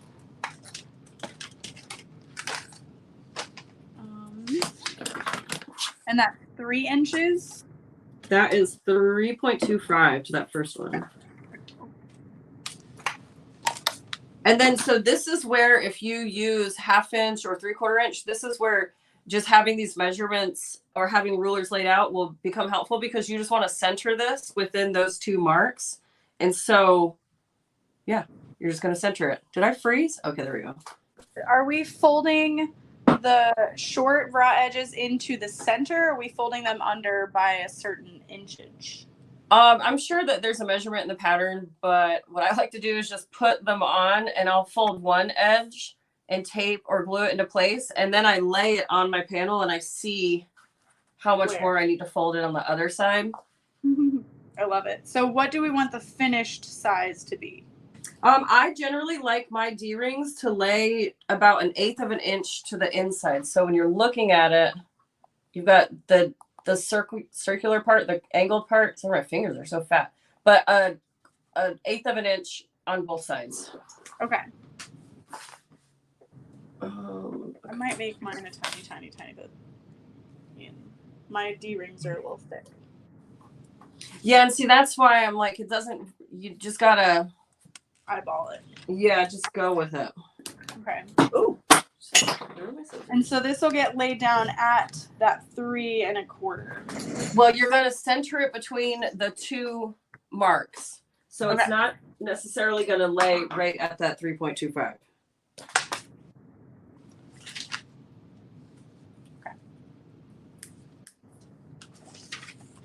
It's like for how structured my patterns are, I'm pretty loosey-goosey. I'm like, oh, yeah, just as long as your edges meet up, I don't really care how you get to the destination. No, that's fair. For me, it's not about the journey.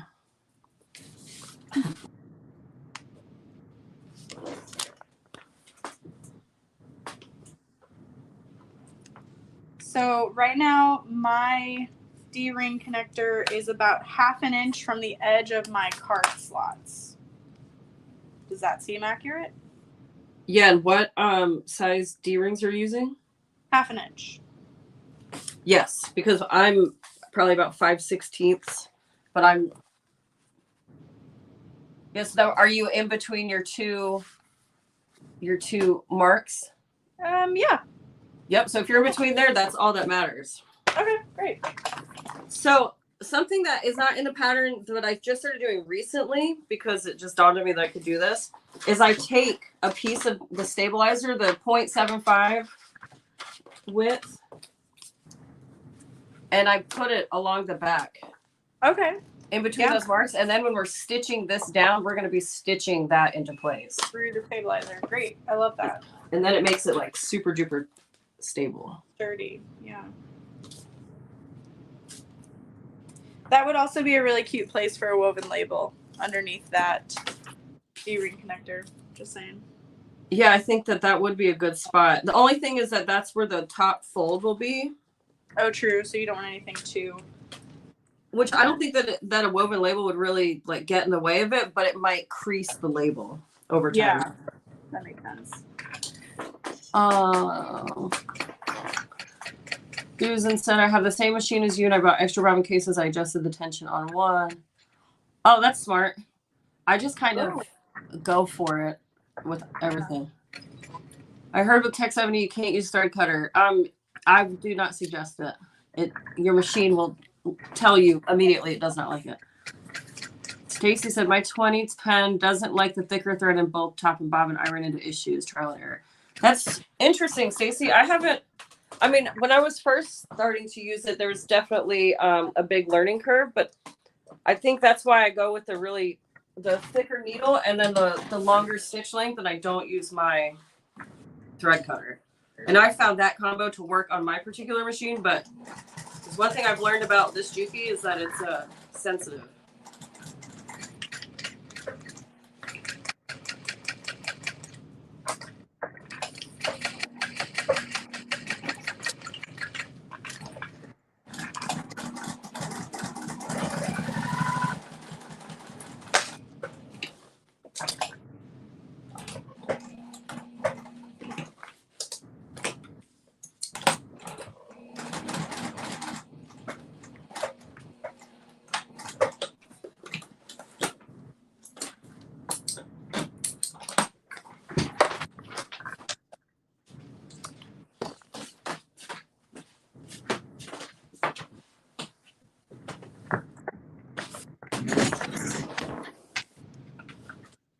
Okay, I have that sewn into place. All right. So now, let's install our magnetic snap so that way we don't forget to do it, because I will forget. Do you have a preference of which one gets male innie or outie? Yep. So on this panel that we're working on, I like to do outie. Outie. Okay.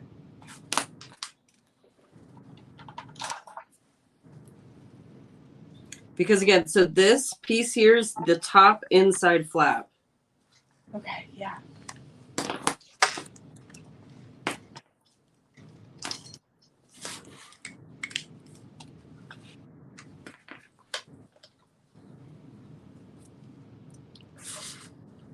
And then we put stabilizer over this section. Yep. So you don't have to add any because it'll be covered in a little bit.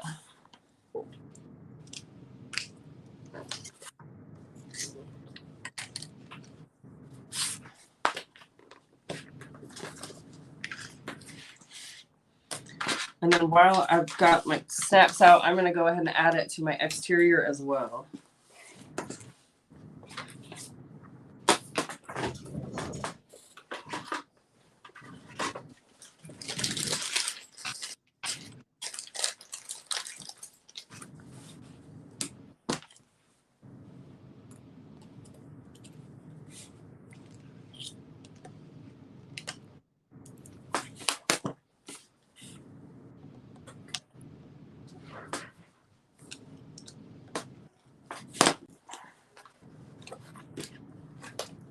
And then do you fold your magnetic pieces in or out?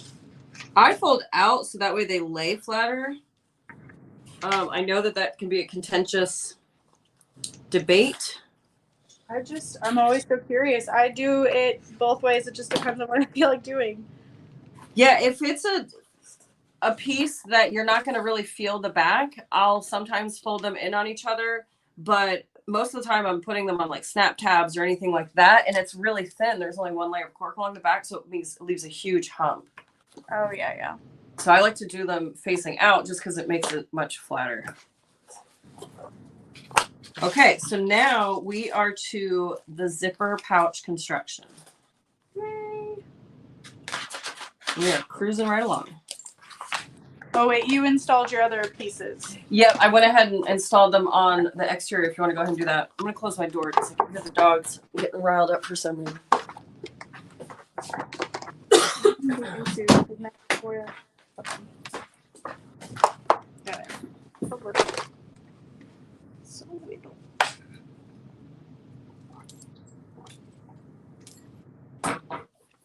I'm also really sorry if you're a little bit like, come on. No, you're fine. Okay. I'm in a low energy mood, so this is perfect. Just like a go with the flow, whatever it is, it is. Yep, exactly. Okay.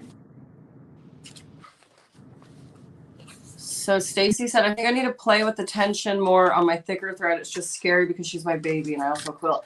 Yeah, I've gotten myself into real pickles messing with my tension, so I try not to at all.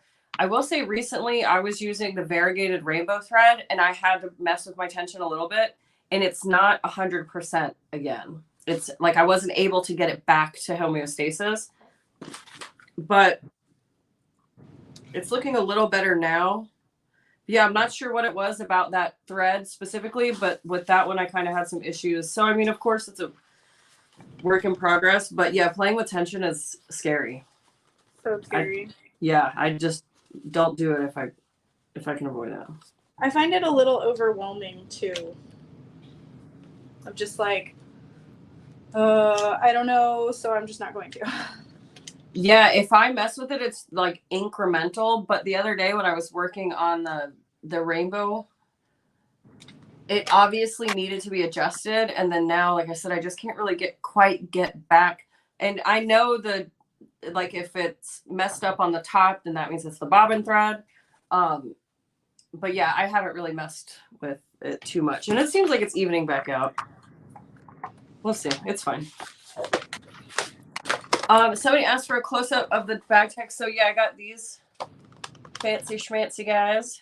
They look so good. They're rather large, so I'm interested to see what it looks like on the back of a Triskele, but it looks good. I made this NCW, and I think it looks cute on there. So good.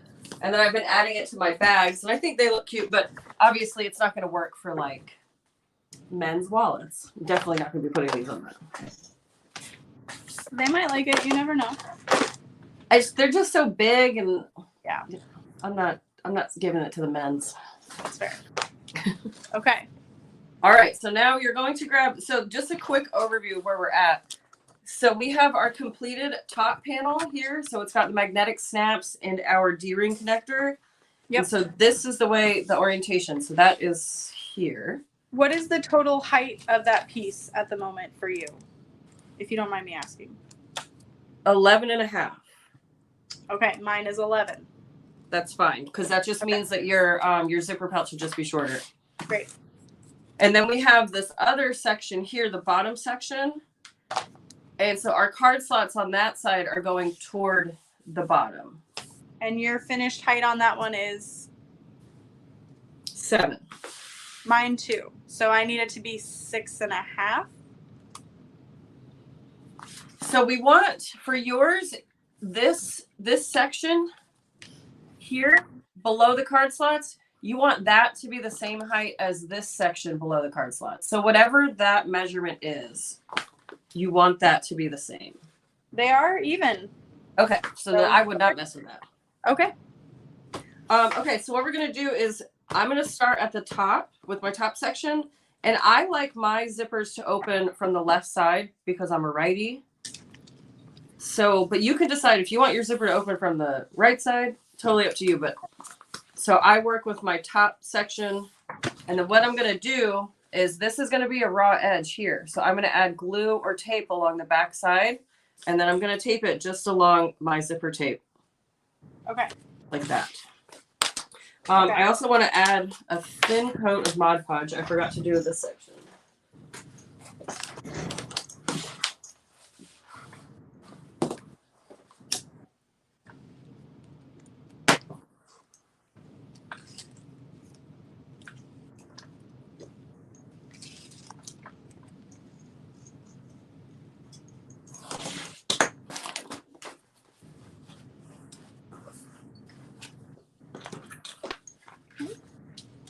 Got that. And then for your cotton piece, do you then fold that down?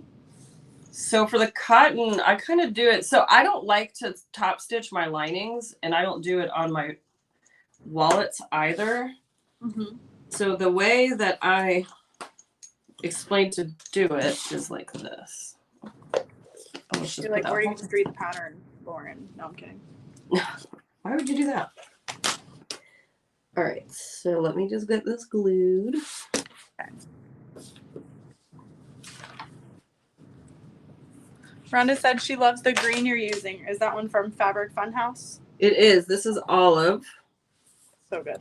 It's very monochromatic. So normally I would do like a pop of color, but today I said we're going green. Okay, so once your glue sets up or your tape, then I flip. So I've got my zipper tape exposed. And the way that I lay this out is I actually lay it, the long raw edge, I lay on the raw edge of the zipper tape, but I lay it to where it's facing away. Okay. Yep.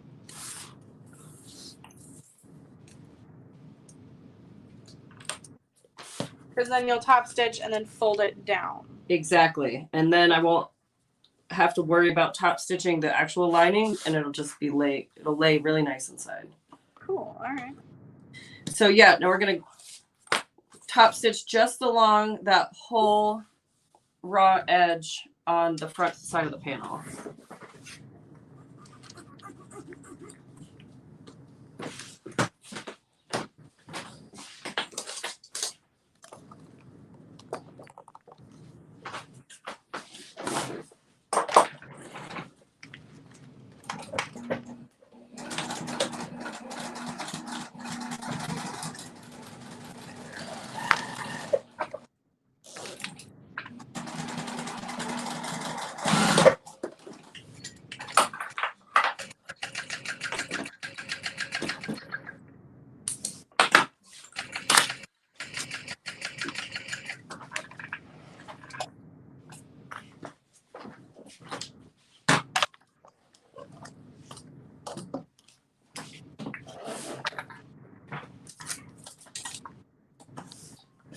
I don't know what I would ever do once I get my industrial going.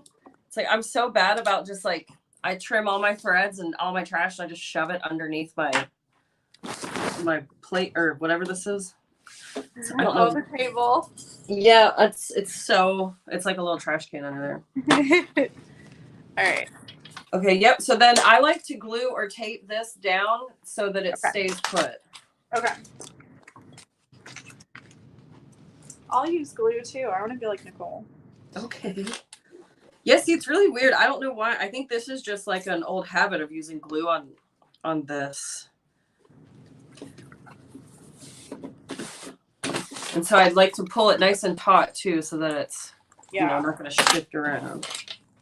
Ooh. Smells good.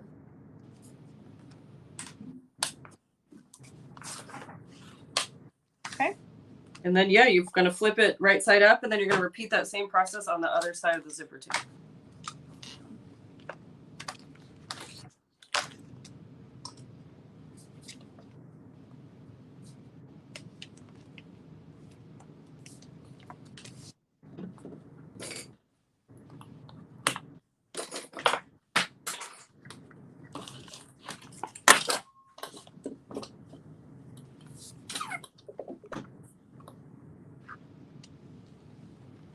That's the cutest little zipper.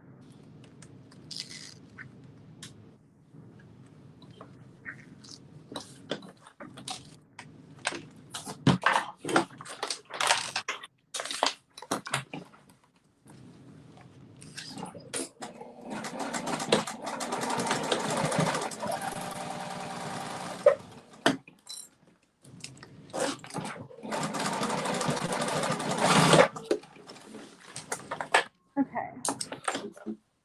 So I've got my lining pieces right sides together. Mm-hmm. And the raw edge of my lining lined up with the raw edge of my zipper tape. Yep. And then we'll flip it to top stitch and then fold it out of the way, tape it down. Yep, exactly. Just wanted to give it some words too.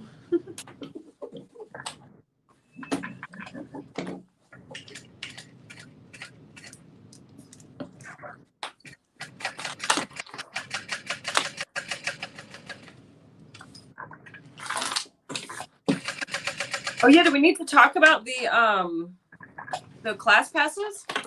Oh yeah, oh my god. So there's a pinned link, I think, to, I might have it still copy and pasted. I can't add a comment there. But we have a Google Doc for, you can enter to win a no class pass to Tennessee. So it's just a little $12 value. You pick the day you want to come. But if you're already going and a friend wants to go, you could do that too.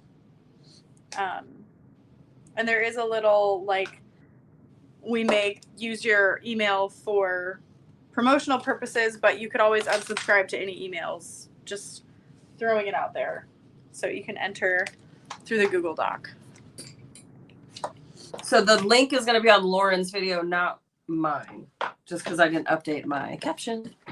Yeah, that's okay. Let me see if I can find that link again. Yeah, let me see. I can probably.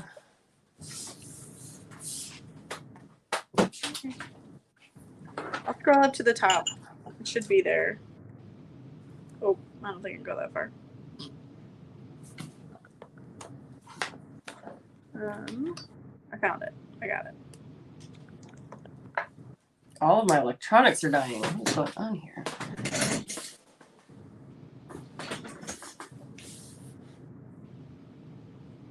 Going to YouTube.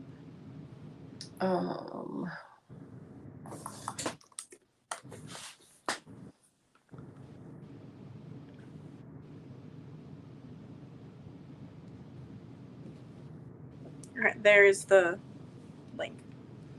Okay. Okay, you got it added.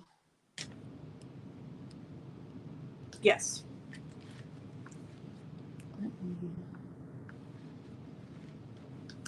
Where did you add it to? I commented on my video.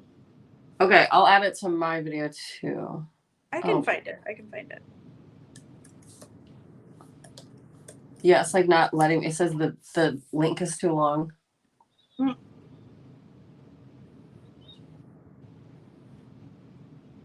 That's weird.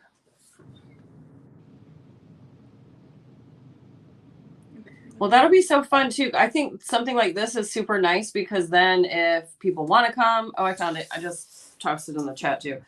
If they want to come but they're not sure, like if it's something that they'll be into or if they're overwhelmed with the idea of the expo but want to check it out. Yeah, for sure. And then you can come shop with the vendors too. Yeah, because there's so many incredible vendors. And then Sunny Sewing is also going to be there, and they are bringing industrials that you can pick up to purchase as well. Like, oh gosh, take it home with you. They don't want to take it home. You know what I mean?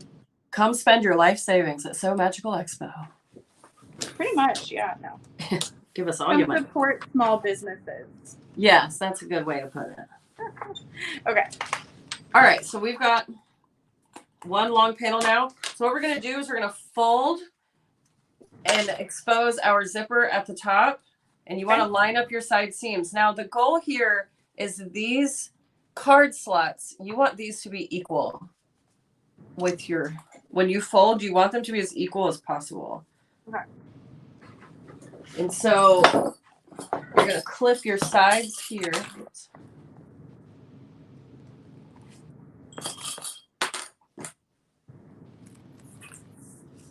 Holy crap. Like, mine really is. Yeah. Good How? job. You know, just, I did a lot of math. But yeah, that measurement being off, though. That's because we took off that 1/2 inch. I knew that it would kind of shake out in the wash, but. I didn't cut anything. Oh, you didn't have to actually. Oh, hey. You know. I know. That's why I'm like, okay. But you evened it out. Remember, it was 17 1/4. Yeah. So just that should be good. Yep. So these are my card slots. Okay, so now what we're going to do is we need to sew around here, and that's going to create our zipper pouch. But you don't want to sew all the way to these, right. To that. Spots. You're going to sew about a 1/2 inch above those folds. Okay. And so I just mark it with chalk.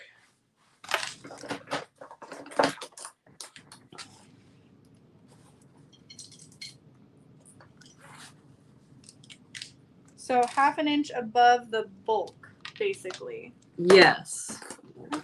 And then, of course, you want to make sure that all of your sides are lining up properly and that everything is nice and straight. Yeah. Okay. I think so. Yep. And then because I angled, what's that?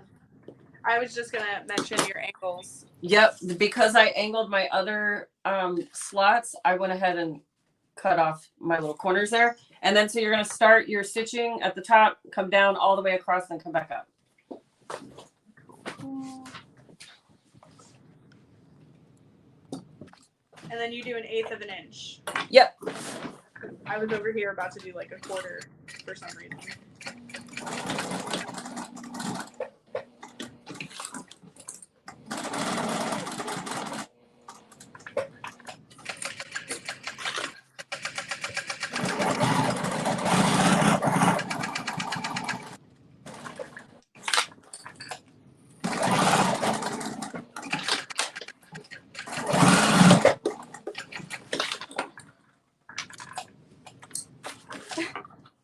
I'm truly over here like, I'm doing it. Yay! Very exciting.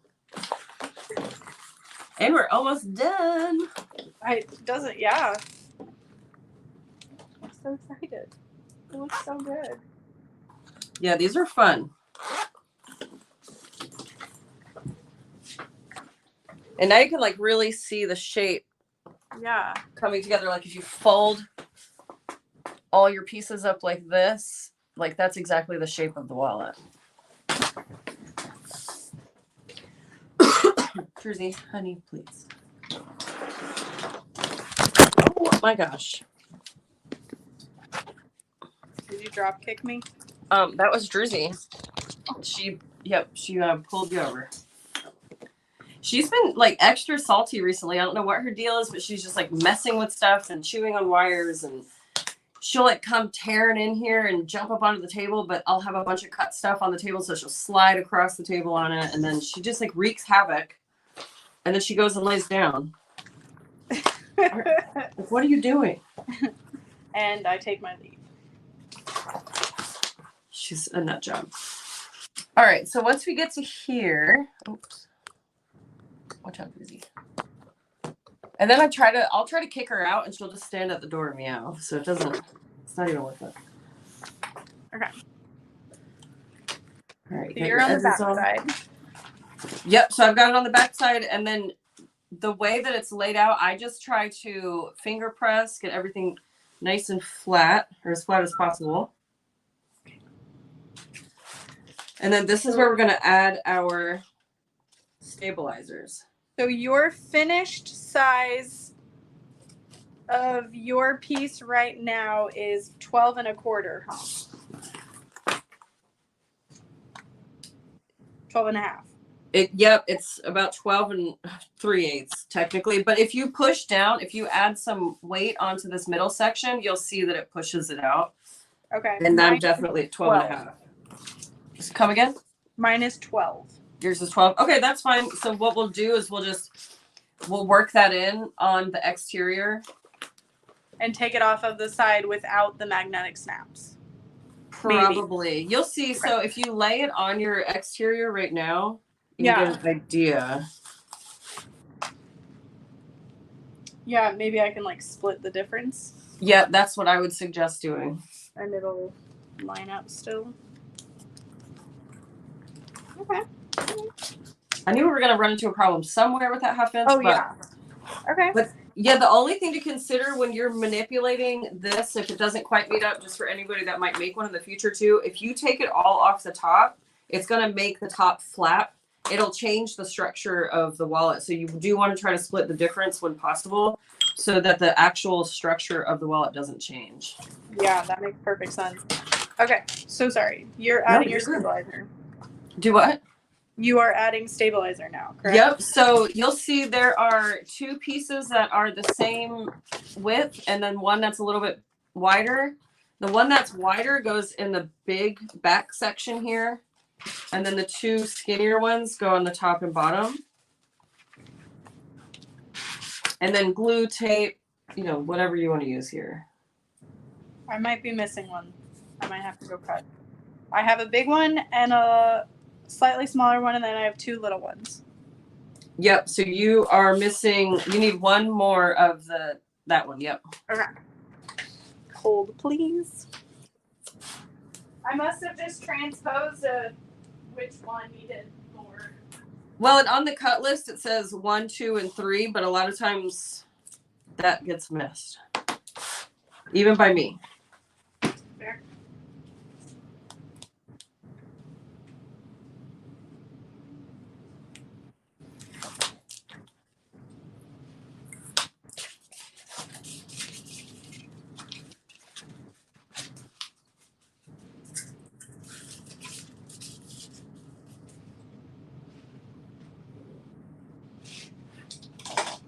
And so now, because I am doing the angles, you want to be sure if you're doing angles or whoever, when you're making it, that you cut your angles in your craft text as well, or in your stabilizer. Yeah. Otherwise it gets really bulky. Okay.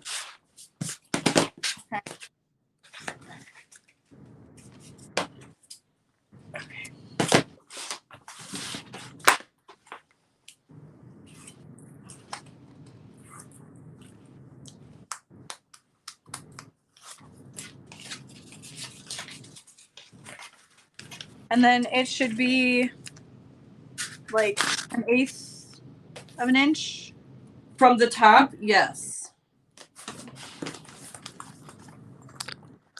So you'll see I have about 1/8 of an inch, maybe a touch over 1/8 of an inch, because I want my stitching to be next to it, but not on top of it. And then same thing here. You want there to just be a slight gap. It doesn't have to be anything that you measure, but you want it to, because this is where it's going to fold. So you just need there to be a gap.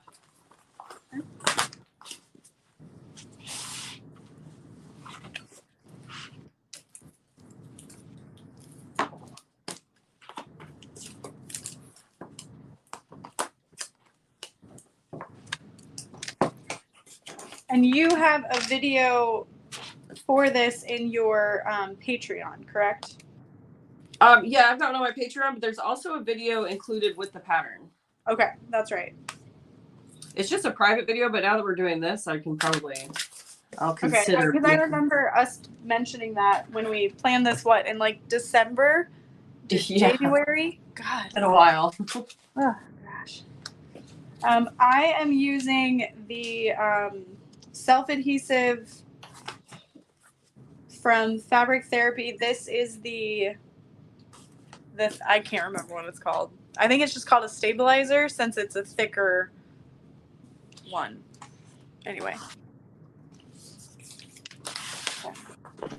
So I've got my mains, but then we need to add along this bottom edge. And this is the part that I try to be really particular about. Okay. Because the top edge will just kind of take shape naturally, but this bottom edge kind of makes or breaks the wallet. And if it's off, then your wallet won't stand up on its own, which obviously isn't terrible. But the idea of this wallet is that it's a really nice, boxy, structured situation.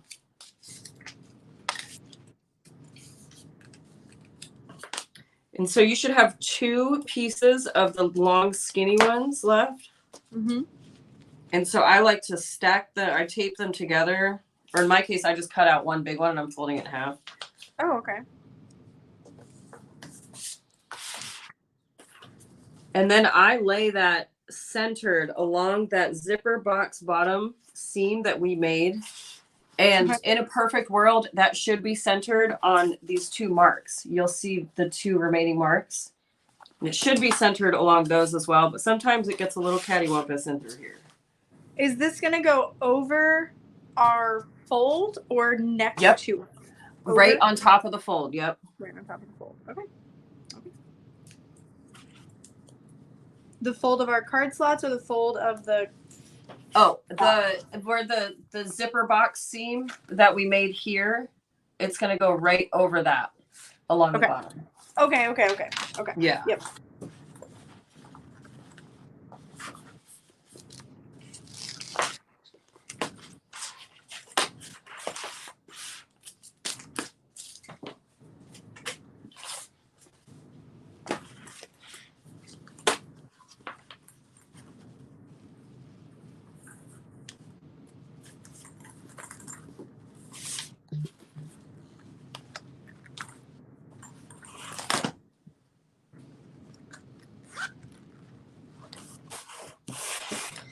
And then now, once you get that laid out how you like it and how it, when it's kind of holding its shape, when it's all folded, then we'll add tape or glue to the exterior piece.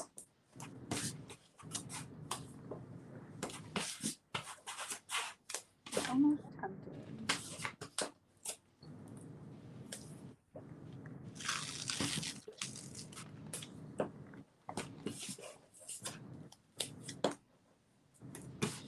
I have a fun video showing where I quilt this too, so that adds a lot of nice structure as well. So you can like quilt the flap and the bottom section before putting the 2 pieces all together. And that's a fun addition as well. I feel like I've seen that. Yeah, it's on my channel. That's a public video. Yeah.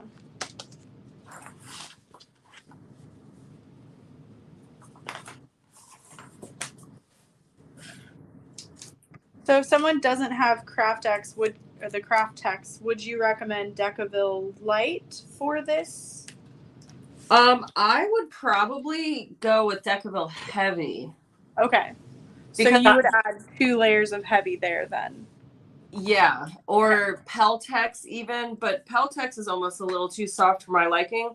But again, this wallet, it doesn't have to be that structured. So really it's up to whoever. But you do, especially on the top and the bottom, you want something that's going to be a little bit thicker or more stable because that's what'll give it that shape. Okay, cool. And then so when I start to lay this panel onto my exterior, I start at the flap side, but you might want to visually, check yours out and make sure that you can split the difference on yours. Okay.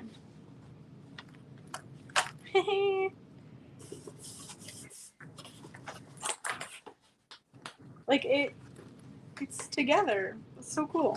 Oh, make sure your snaps are on opposite sides. Yes. Yep. Make sure they're laid out correctly. Yeah. Yeah, I think splitting the difference is going to be the winning ticket here, but I will clip first. Just to see. Well, see, that's the thing too, because once you get it laid out and you kind of put some pressure on the zipper box area, you'll see that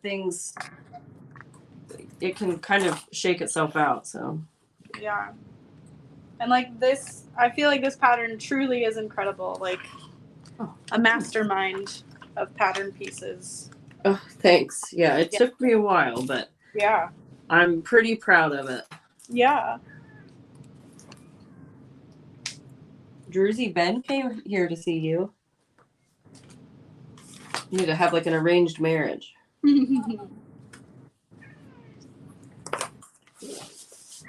Well, maybe not splitting the difference. No? What's it doing?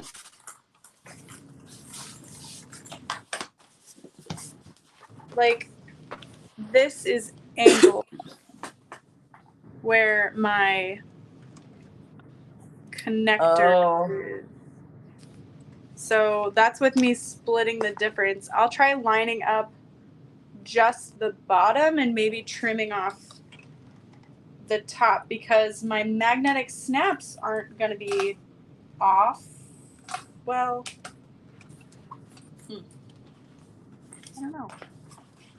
And so you can try, like when you have it clipped together, you can like kind of maneuver it, start manipulating it, folding it, and pressing into your edges and see where it's trying to take from and give from.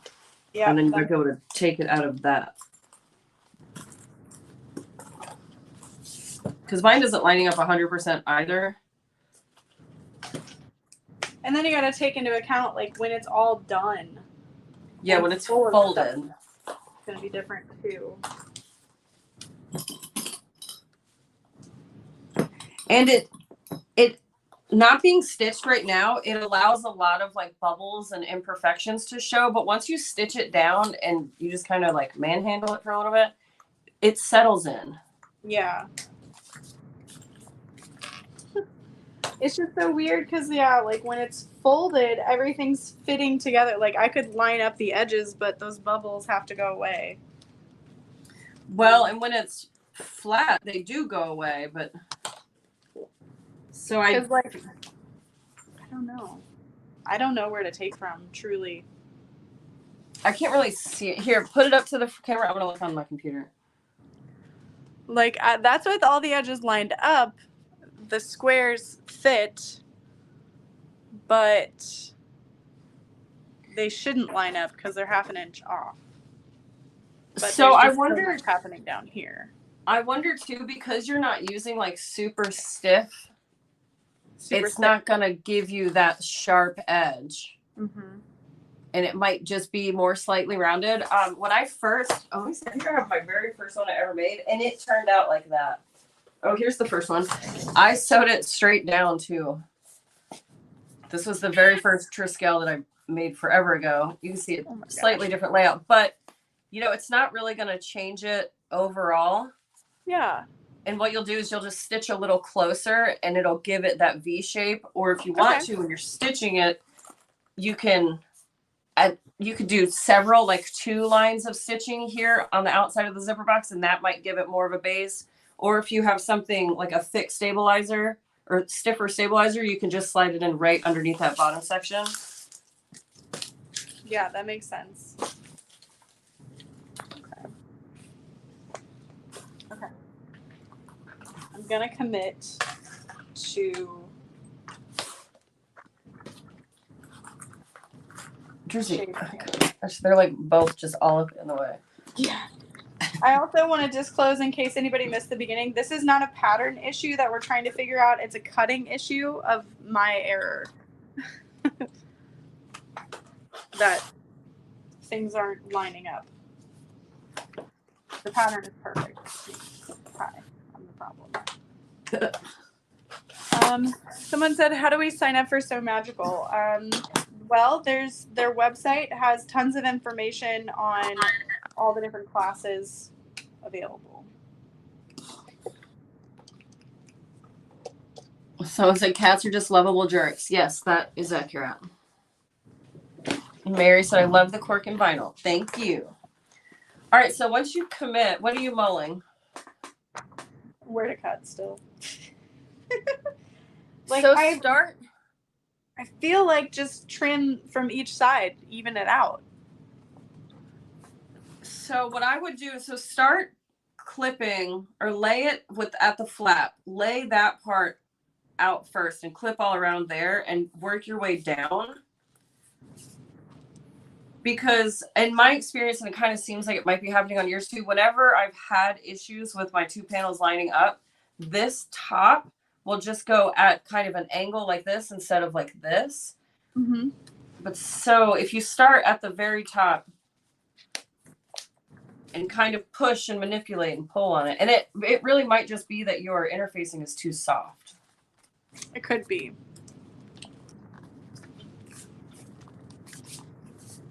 But yeah, so when you fold it, you do want to get kind of a semblance of what it's going to look like. And you can see I have a little bubble right there too, but that'll come out whenever I'm sewing it. Yeah. Jersey.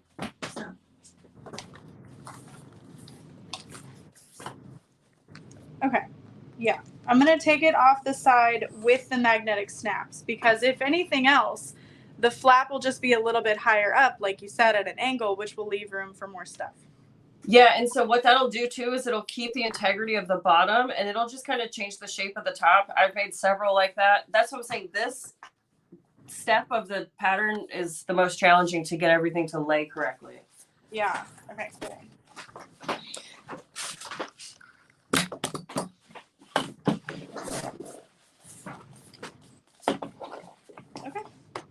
Okay, so what I like to do is this whole section here gets stitched all the way around, and then you flip the zipper up, and then you stitch around this whole section. I generally stitch, so you see where the folds are for the card slots. I stitch just past those card slots. But I have noticed if you don't stitch really, really close to the zipper box, what can happen is when you're edge coating, it'll leave a big gap. So that can be kind of another challenge. So you can stitch all the way up to it and then across, or you can stitch just off the card slot lines. In your case, I might suggest doing both stitch lines because it'll add a little bit of structure to that bottom. That's kind of what I was thinking I was going to do. Okay, cool. Just watch out for your magnetic snaps because they'll get caught. Yeah. On your way around. Start going.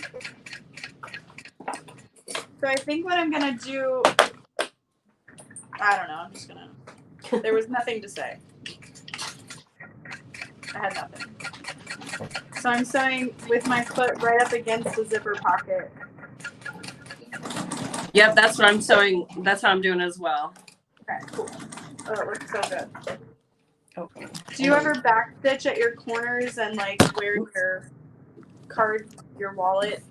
Yes, your the stress block? points. Yep, Yeah. I always add extra stitches at the stress points. Okay. So if you didn't angle the rest of your wallet, would you still angle the flap or do you think it would look weird?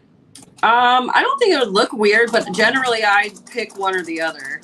Yeah. I don't know. That's just one of my favorite parts about the wallet. So I might angle my flaps. Do it. But I see what you mean. But I could still angle.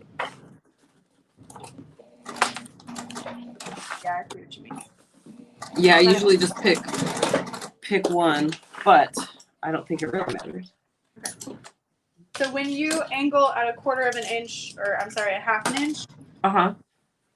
How do you, like, if I were to lay my 1 inch ruler, I would lay the corner at the half an inch and then center the 1 inch spot? Yeah, you could do it that way, or really what I do is on my cutting mat, I lay my corner on the two measurements where it's straight, and then I eyeball it from halfway to halfway. But yeah, you can do it the other way that you described as well. Because it's natural for you, but it's not for me. Yeah, I would probably just mark it then. Okay. You know, measure it and mark it first and make sure that that's how I want it before slicing into the vinyl. So I've measured it out and then I'm sewing it, but then I'll rotary cut it at the cutting table. Perfect.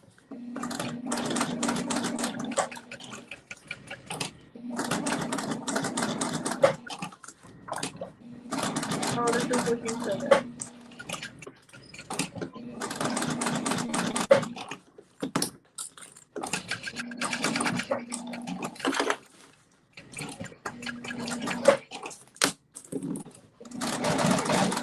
So then I'm gonna sew down across some of my stitching, and then next, like 3/8 of an inch from the line at the zipper box. Or maybe even just 1/4 of an inch. You could do 3/8 because if you do 3/8, then that'll give you a 1-inch bottom, which Okay. is essentially what it should be. But you could also just do 1/4 inch from that. Okay, I'll do 1/4. It feels Yeah, because then it'll end up being 3/8 total. Yeah, do 1/4. cool.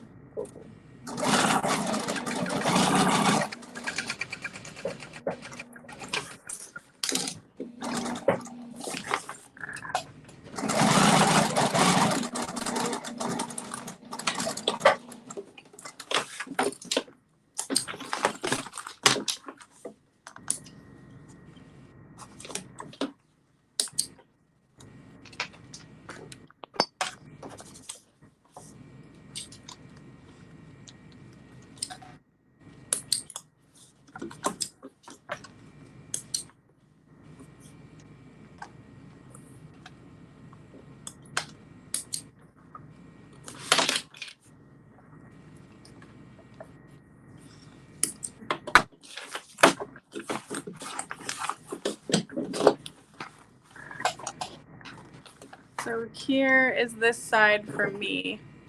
Okay. Looks good. Perfect. Yeah, I would say my stabilizer choice probably wasn't the best, especially with the 2 layers at the bottom because it's kind of puffy. But Oh, yeah. I think it'll be cute once it's all put together. Yeah. You live and you learn. Yeah, for sure. And then you get lost. Here's the old well. Go. Thank you. Go on, Susie.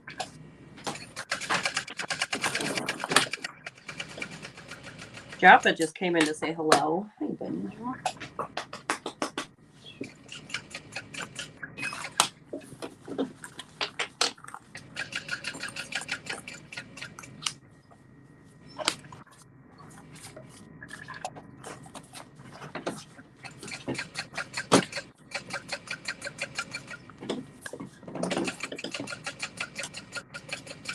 Yay. It's always the test when it stands up on its own.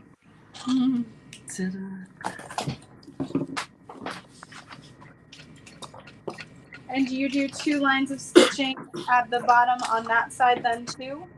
If I was doing it on one side, I would do it on the other because what's going to happen is when you fold it and you see the bottom, then that way it'll have the same amount of stitch lines on either.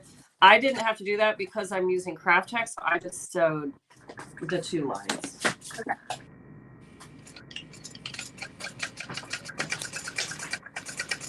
It's so funny to see the genesis of a pattern like this original Triskele. Yeah. I mean, it's pretty similar, but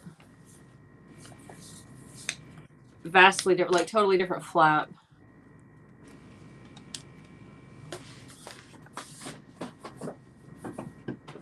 Both are good, just very different. Yes, very different. Okay, I'm gonna go rotary cut mine. Well, there's nothing left to sew, is there? Nope, no, we're done sewing.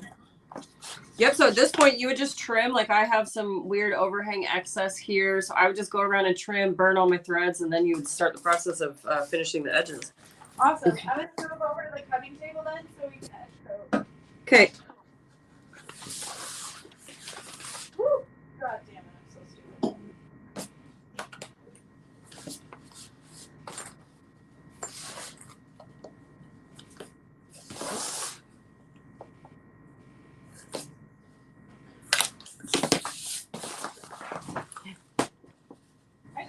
my tea everywhere.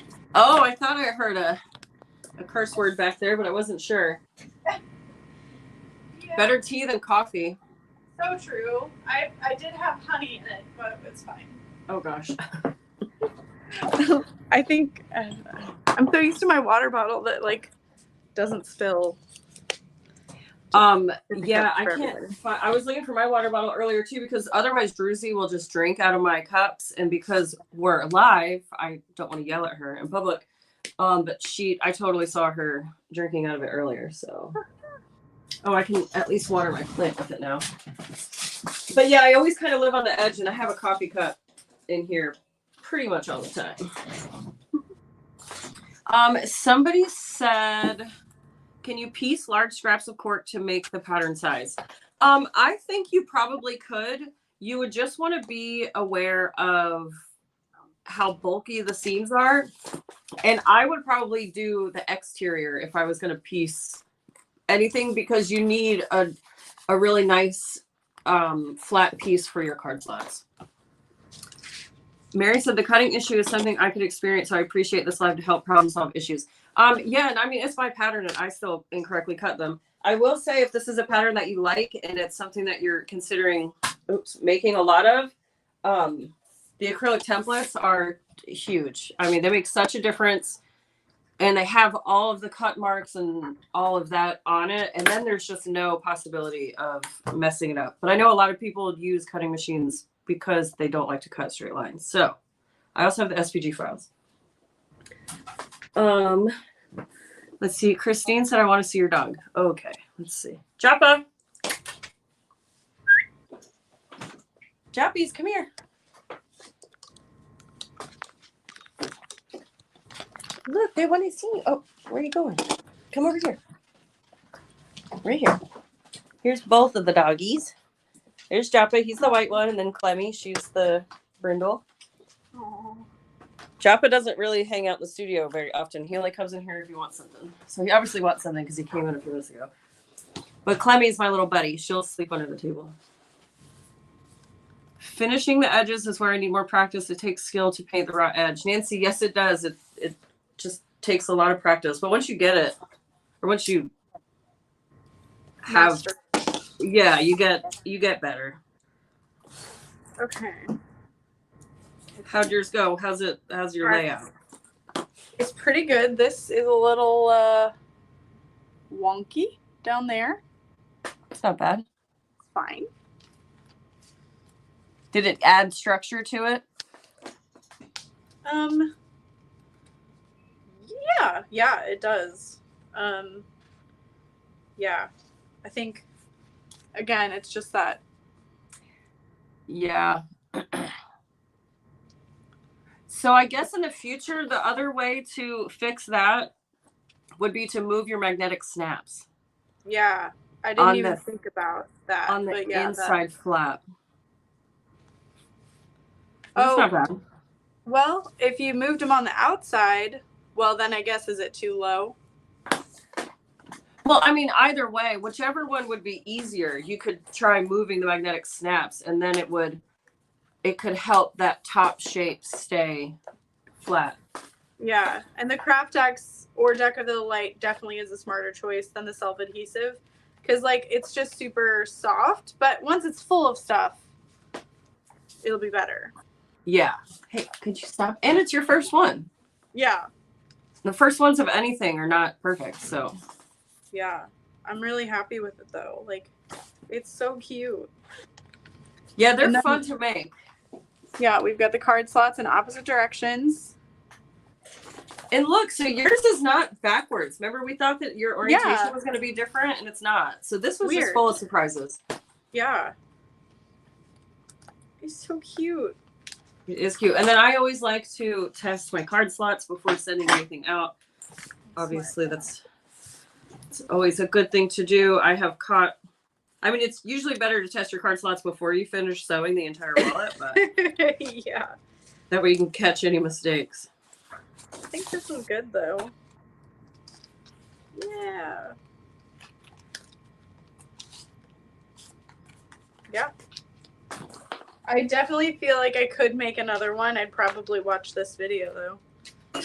Yep, or the one included in the actual pattern is probably a little bit more concise.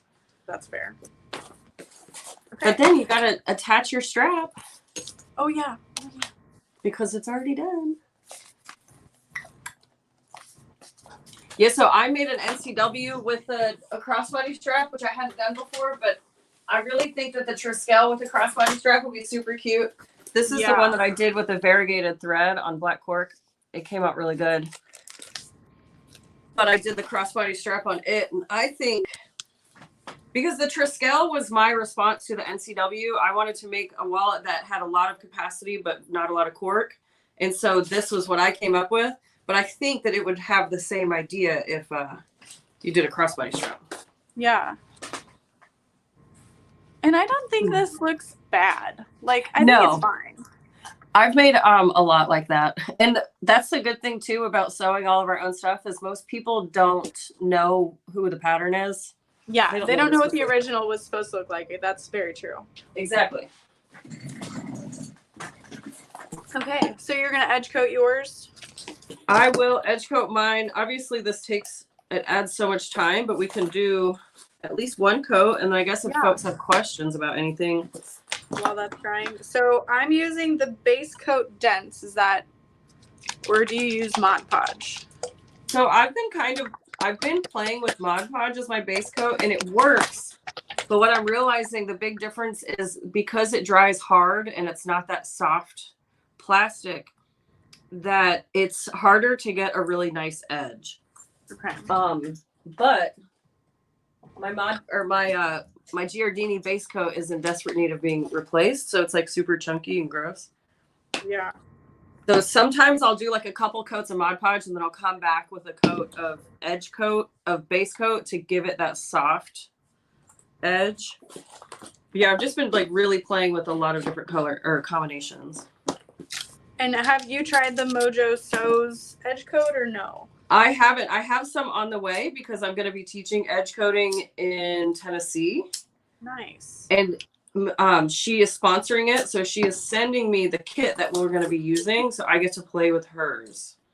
That's awesome. I have some, and it says best if used by 4 of 2023, so I bought it a year ago, but it seems fine. And I'm wondering if I even need a base coat with it. Yeah, so I have some of her like neons that she sent me a really long time ago. Yeah. And she didn't send a base coat, so I think they're fine because I can't get mine open. Recommend shelf life. Like, I can't get it open. Yeah, the big difference with hers versus like Giardini is hers are really thick. Yeah. So I would think that you wouldn't need a base coat, but honestly, I'm not sure because I know that she makes base coat now. So I don't, but this is like one of her original paints. So I don't know if this one is formulated different because I know that she mixes all of her own. Yeah. It's so cool. I know. I love that she does it. I'm really excited to try hers out. Yeah. And it is small batch in case people watching are like, oh, I want to try it. It's small batch. So like it sells pretty fast. Yeah. You do kind of got to pay attention when she posts about it. And then she sold this tool as well. Have you seen this? Oh, I saw that to hold all the different things. Like that would be helpful for me when I'm edge coating like all of my different wallets. Yeah. Yeah, what'd she call it? It's like the thingamajig or something like that. Yeah, but like it could hold this thing while I do it. Will it hold it like that much weight? I guess we're about to find out. Split between the clips, I feel like, yeah. And like I could have it hold the D-rings or something. Look at that. Oh, there you go. Yeah, I'll whenever I'm edge coating, I always save all my edge coating for one day and I'll just spend an entire day edge coating a ton of different things. But I've just got pieces like all over the studio and I have to be really careful with Druzy in here because she'll knock it off, like knock stuff down. And oh yeah. And then you make sure to take a lighter to all of your edges as well. Yep, I always burn my edges. And another reason that I like edge coating, and I thought I'd point it out because I just saw this, there was a big gap over here on my piece. And with edge coating, you can fill in those gaps. You just like build it up. Yeah.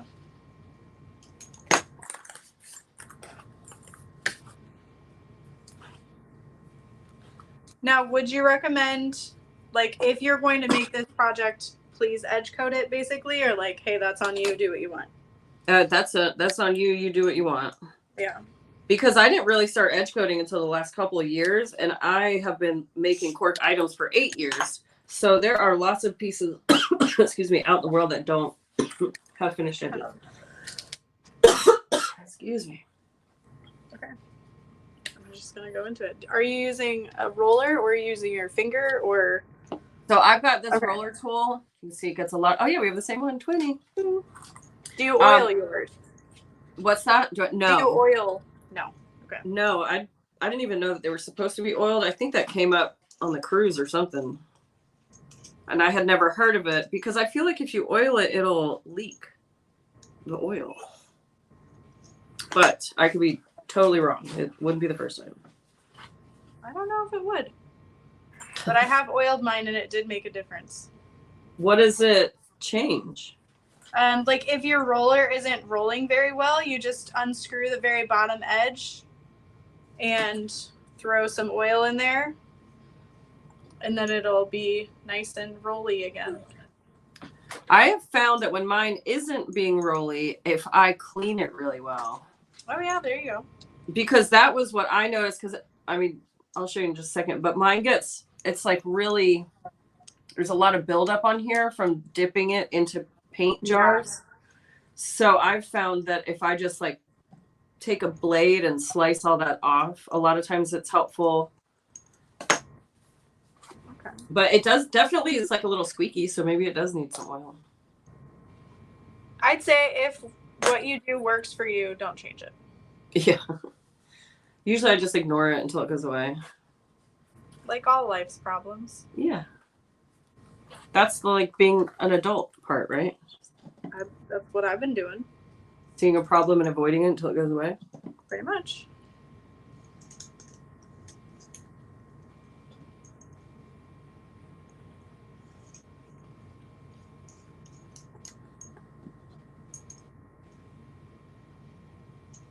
The thing that I like about Mod Podge over Edge Coat is so I tend to put like a decently thick layer on there, especially if I'm trying to fill in any gaps. Yeah. And I feel like the Mod Podge dries a little bit quicker. Yeah. But it is a totally different feel. Yeah, that's fair.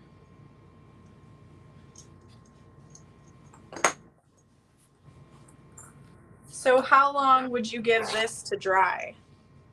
I would keep an eye on it because, you know, it starts out, it's really opaque and then it'll dry clear. Okay. I've gotten impatient with it and Mod Podged a second layer or did base coat a second layer on top of a wet first coat. And with base coat, that doesn't work. You'll push the base coat and it'll become all choppy and gross. So you really absolutely have to let base coat dry. Yeah. At least 20 to 30 minutes, depending on how thick you made your coats. Yeah. But how many layers of the base would you do? I generally do 2 to 3 layers of Giardini base coat, and then I can get away with one, layer of color. Yeah. Okay. But if it's a color that I know kind of has weird adhesion or like it settles, when you start playing with edge coats, you'll realize that they'll settle to the outside of the edge, and so then you have to go back and do another coat. So like on my beige color, I know that I have to use 2 coats of color, so I'll just do 2 coats of base coat and then 2 coats of color. Okay. The first coat of base coat, all that's going to do is seal all of the imperfections. It's not doing anything to build a base. The reason that you'd use this is because you want to build up a nice rounded base to lay the color on, so that when the color's on there, it's a really pretty seamless edge. But if you don't use enough base coat, or if you just try to do all color, it's going to be very apparent. But with the Mod Podge, you have to use a lot of layers to build it up because it is not formulated to dry and leave a nice edge. So in order to get a nice edge, you have to, I'm talking like 5, 6, 7 coats of Mod Podge. So it's cheaper and it seems to dry a touch quicker, but it's not its intended use. So it takes more effort and overall more time. Yeah. So and then do you sand in between or no? When I'm doing regular base coat like Giardini, I used to sand between every layer. Now what I tend to do is I'll do 2 coats of base coat and then I'll give a light scuff sanding to take off any like sharp areas or anything like that. The thing with edge coat is it is going to settle into the lowest spot. So if you have an edge that all of your pieces are not even, it's going to automatically fill in that edge and build it up. So I just totally forgot what I was saying. Sanding. Oh yeah. So a lot of times I'll kind of goop it onto an area to build up that edge. And sometimes those built up edges will need more sanding to make them even. So it depends on what I'm working on, how poorly of a job I did cutting it, and how much it requires. But generally speaking, I'll do 2 coats of base coat, then I'll sand, and then I'll start on the color. Or if I, after sanding, need to fill in some more imperfections, I'll go back in with a 3rd coat of base coat. Okay. But I don't sand in between color coats. Okay. Yeah. So then once your color's on, is that it or is there a finishing? Giardini offers finishing. They have like sparkles and you could do like copper or silver, all that. You could do a glossy top coat or you could do a matte top coat. I personally don't use top coats. The glossy is like super glossy, very high shine. And I find that the paints dry matte already, so I don't really see a need to add another layer. And like they hold up super well. This is after 2 years. It's like maybe cracking a little, but 2 years. Yeah, and it's pink too. So that's the one thing with edge coat that I have noticed is it will last a long time, but the lighter colors will show wear. But you can also, a lot of times you can clean it and the black scuffs and stuff will come off. Oh, please, yeah. Yeah. I just cleaned a portion of Brandon's wallet yesterday just with soap and water and just left it to see if he noticed. And I mean, of course he didn't, but a little bit of soap and water will go a long way on cork.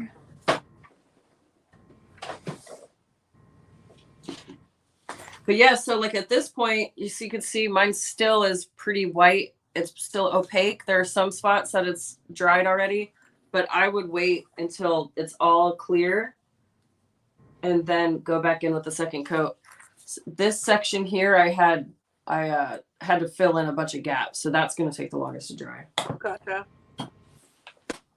What's that? Someone was asking what base coat. Oh yeah, the Giardini base coat, and I definitely suggest dense, like you're using. Mm-hmm. I didn't even know that they didn't make dense. I don't know why. I can't imagine why you would. Yeah, because a regular base coat, like if it's not dense, I feel like it would take so many more layers to build up. Mm-hmm.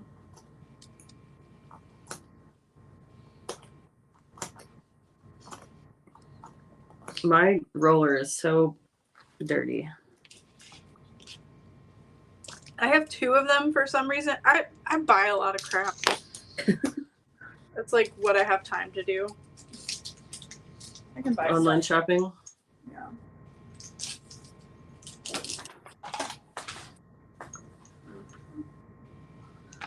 I said, I love listening to both of you ladies work together and analyzing a problem to come up with a solution. Oh, awesome. Good. Sometimes, especially in Sew, we create our own problems. It's like, shit, well, gotta figure this out. Yeah. Especially because our materials are not cheap. Right. I also have this tool. I don't know if this would be one you would use. Oh, that's like the scalpel tool? Yeah. I've seen those. I've also seen like wooden dowels being used.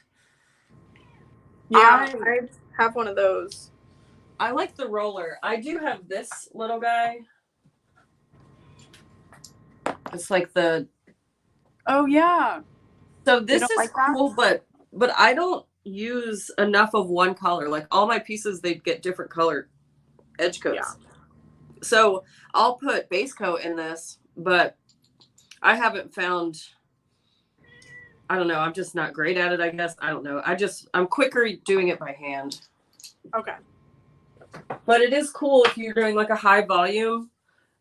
It's nice, but it's a lot tinier than I expected, and so it has to be refilled a lot. But if you overfill it, then it spills everywhere, and it's just a mess. And then I accidentally let it dry, and so now it's just not great. I'm gonna hit this little section with just the color and see what that's like.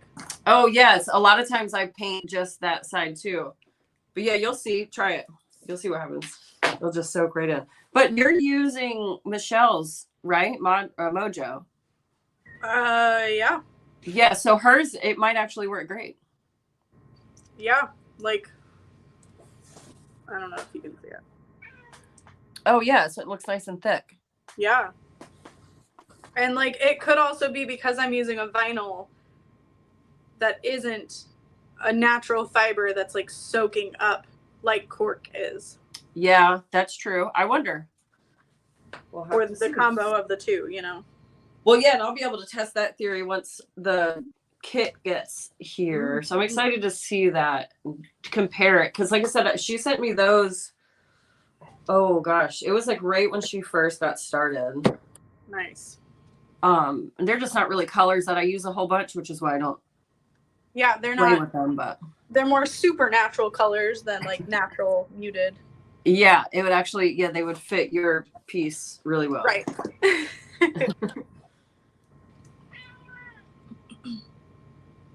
Ben's chatty today. Oh yeah. No, this is him all the time. There are days that it's like Dorothy screaming until she goes to bed, and then it's Ben's turn to scream until I burn the house down. Yeah, he's like, I've been replaced. Now I have to wait. Yeah.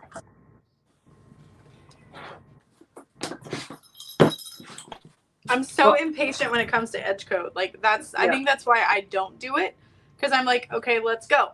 And it's like, nope, gotta wait. So this is why I'll make, 10, 12, 15 wallets that all need to be edge coated. And I won't do it until one day. And then by the time I get to the end, I can start on the first one again. Yeah. And then, you just like watch TV or whatever. And that's a nice like rainy day activity. You don't want to do a lot, but it's actually a really big part of the process. Yeah. It really does make that big of a difference, which is why I keep buying it.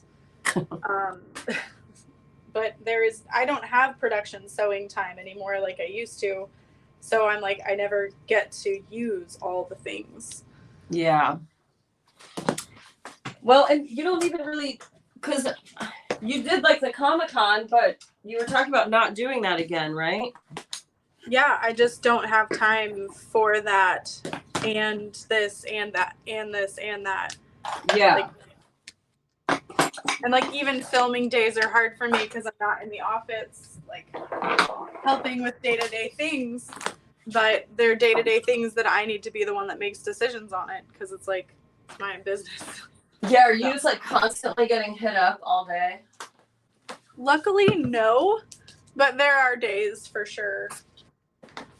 Which is fair. And I tell them, like, please message me if you have questions. It is really cool that you have such a good team and like dependable and just lovely, responsive human beings. So that must be nice to know that when you just can't do it or you do just want to chill at home, that it's covered. For sure. See, now I'm on a Triskele kick. I'm going to cut out more. They're so good. What do you charge for your Triskele? I know about what I paid, but that isn't what your current rate is. I think it probably is. I charge $92 for Triskeles. Okay. Mine was a little under, I believe, because I was like, it's that cheap? But I think I tipped at checkout. So, like, I still paid. Yeah, I feel weird. I feel like it's a certain group of people will say like, oh, that's like not a problem. They get it, the cost. But then the vast majority of people are like gasp when they see how expensive they are. And I think it's just a matter of not having that knowledge. Like exactly. Yeah, and you know, people just don't understand. And if I see people like making faces or whatever, I mean, I'll explain like, oh, it's because I pay $90 or I pay $86 or however much for a roll of cork. And then I have to cut and sew it all. So, but most of the time, I don't even explain myself. I just say, oh, yeah, it's expensive. Yeah, it's not worth it for some customers. And I think that's another thing that I found exhausting with Comic Cons is I had to sell myself to almost every person in the booth, and I'm just like, do you want it or not? Please go away if you don't. Like, yeah, I'm in some vending Facebook groups, and somebody said that the person vending didn't even stand up to talk to them, and I was like, why? What? Yeah, like, you're not going to make sales that way. But I mean, I don't really, but I have a director chair where I can see over my table, but I'm so over the whole like, hi, my name is Nicole, and da da da da. It's people will show interest. If they're interested, they'll show interest or they'll ask a question. I give them a short little elevator speech and say like, hi, I make everything out of cork. Let me know if you have any questions. And then people will ask if they do. And if they don't, they don't. And I just, let it roll. Yeah, absolutely. I'm tired. I'm overselling myself too. It's just not fun. And you've been at it for like what, 8? Well, I've been at it with cork for 8 years. I've been vending and sewing since 2011, or I've been vending since 2011. Yeah. Regularly vending, and then with cork for 8 years. But yeah, selling yourself is, I'm just not, it's just not my steez. I'm barely convinced I'm cool. I don't want to try to convince somebody else. I feel that in my soul. Yeah. Like, you get what you get, and you don't throw a fit. And if you like it, you'll buy it. If not, then cool. Never mind. Yeah. Then that's fine too. I didn't make it for you. I made it to make myself happy and pay my bills. Yep. Sometimes being an artist in general is just so soul sucking because you're just constantly trying to figure out what are people going to want to buy and da da da da. Yep. Yeah. Sometimes I just want to make. Yeah. And I noticed you stopped doing custom orders at least as often. Yeah. So that was like really my bread and butter for a long time. Yeah. Or I stopped doing made to order, not custom. So I took everything off my website. But last Christmas, I slowly started integrating my listings back on. But I think I got people out of the habit of buying ready-made stuff. But now people will hit me up and say like, oh, I want a custom bag or I want a custom this. So that's cool because I've got a customs list. That's fun. Yeah. But it's also challenging too. I'm like, well, why did I sign up to make that? I've never made that before. Yeah. Like this wallet here, this thing is perplexing me. This lady has a wallet, and so it has 18 card slots, and so they're all like landscape. They're flat card slots. Then it has an ID window, and then these are 2 zipper pouches. Yeah. And I looked at her wallet, and I was like, oh, I can make this like no problem. And then I started making it, and I'm like, am I psycho? What am I thinking? Wow. So yeah, this is now just like on repeat in my head that I need to sit down and figure out. But it's finding that mental energy that's like so hard. Yes. To sit and like really yeah. I've got to like force myself to do it. Yeah.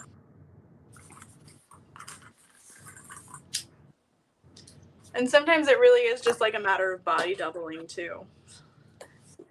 Like finding someone to sit with you and figure it out. Yeah, I've been talking to a friend here locally about coming on, and so I can teach her how to cut all my stuff for me, and then like, package up patterns and stuff like that. Yeah. But she's just super busy too, so just finding the time to get her in here to train her is a lot, and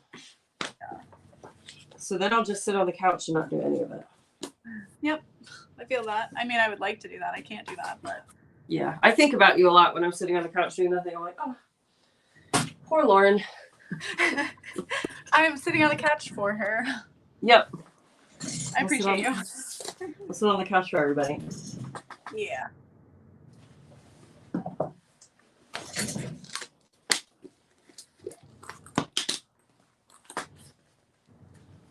Jill said, I know exactly what you're saying. It's hard. My son is very talented and creative, but could never make a living at it. It's very sad. Yeah, it's hard to constantly be on and trying to impress people and at the same time get their money. Or then you have the people that come up and they're like, I can make this. I'm like, cool. I actually sell patterns for them. Right. So you literally could. Yeah. Yeah. And I think that's one of the reasons I started selling supplies so much is like, I have all these ideas, but I don't have enough time. So why don't I sell the ideas to people who might have the time? Yeah. And it is cool. The pattern design aspect is really nice, but I did not set out to be a pattern designer. Yeah. I started sewing because I like to sew. And then I just kind of fell into it. But I do like it. It's a cool aspect of the job, but it's not as easy as I think a lot of people. No, it's exhausting. And then like trying to stay relevant, but also not jump on a bandwagon, like, you know, copy people, like making sure that you have a fresh design, like all of that. There's a lot of like research that has to go into it, and even naming patterns now. There's so many pattern designers that I'm like, is this the same name as somebody else's? And yeah, it's so hard. And like, I think it comes from like what your intentions were too. And that's what's hard is like people be like, that looks just like mine. Like they didn't see that. They don't know. That was not their intention when they released this pattern. yeah. You have to know that that's not somebody's intention. Yeah. And I think too, like kind of how we talked about at the Florida So Magical when we had the designer panel, like I'm not the designer that has a full collection. I'm not like, okay, I need a tote bag or I need this to complete my collection. To me, I'm like, oh, I'm really into making this style bag right now. I wonder if other people will like it too. And so I think that just goes back to what you said. It's just like the intention behind your line and your collection, and if it's your full-time gig or if it's just something that you moonlight in. But yeah, people have a lot of opinions.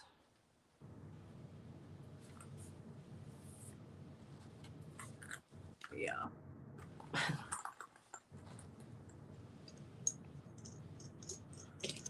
What coat number are you on? The number, that was just the color coat. And like, it seems good.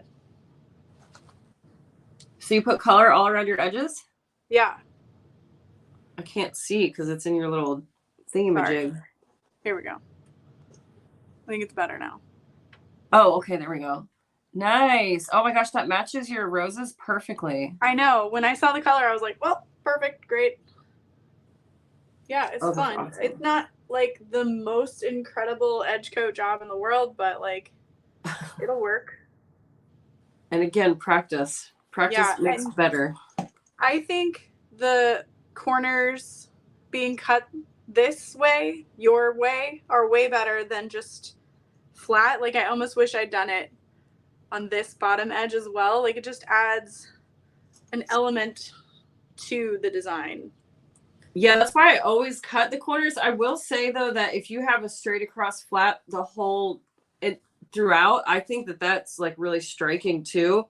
Yeah. The thing with doing the angles on the card slots is I don't actually edge coat those because they're sewn down. So that's something that could possibly irritate people. I used to get really bent out of shape about it, and I would try to edge coat them, but I would just make a mess. I don't think it's that big of a deal though, honestly. Like, yeah, but see, I didn't edge coat them on your, because it's like almost impossible. Well, that's what I mean. Like, it doesn't look bad to me though. Like, it's not something I would have recognized. Yeah. And been like, ugh, you know? So lazy. No. You gotta go. You're gonna get cat hair in the edge coat, sir.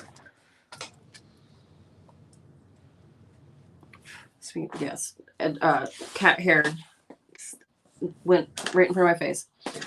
Kelly asked, what edge coat brands are you using? Kelly, I'm actually I did Mod Podge for my base coats. I'm going to see how this all shakes out. And then I also use Giardini, but Lauren is using the edge coat from Mojo Sews. What is that you're doing? It's a lighter. Oh. So I had like a loose thread and I was just lightering it.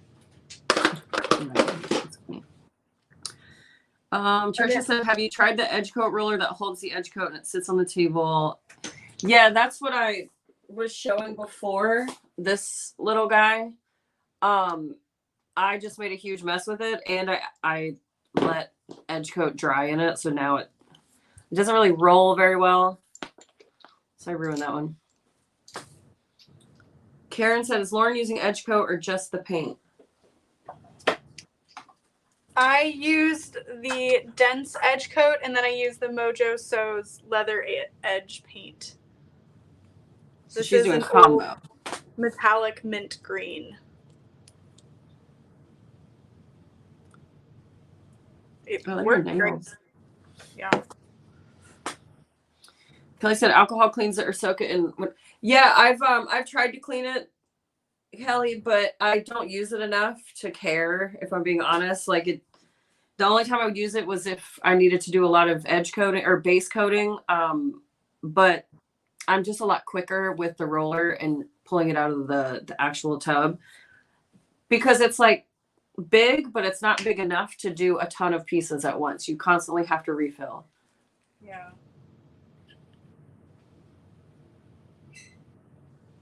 Okay. It's a really weird sound for my kitchen. I feel like it's as done as it's gonna get.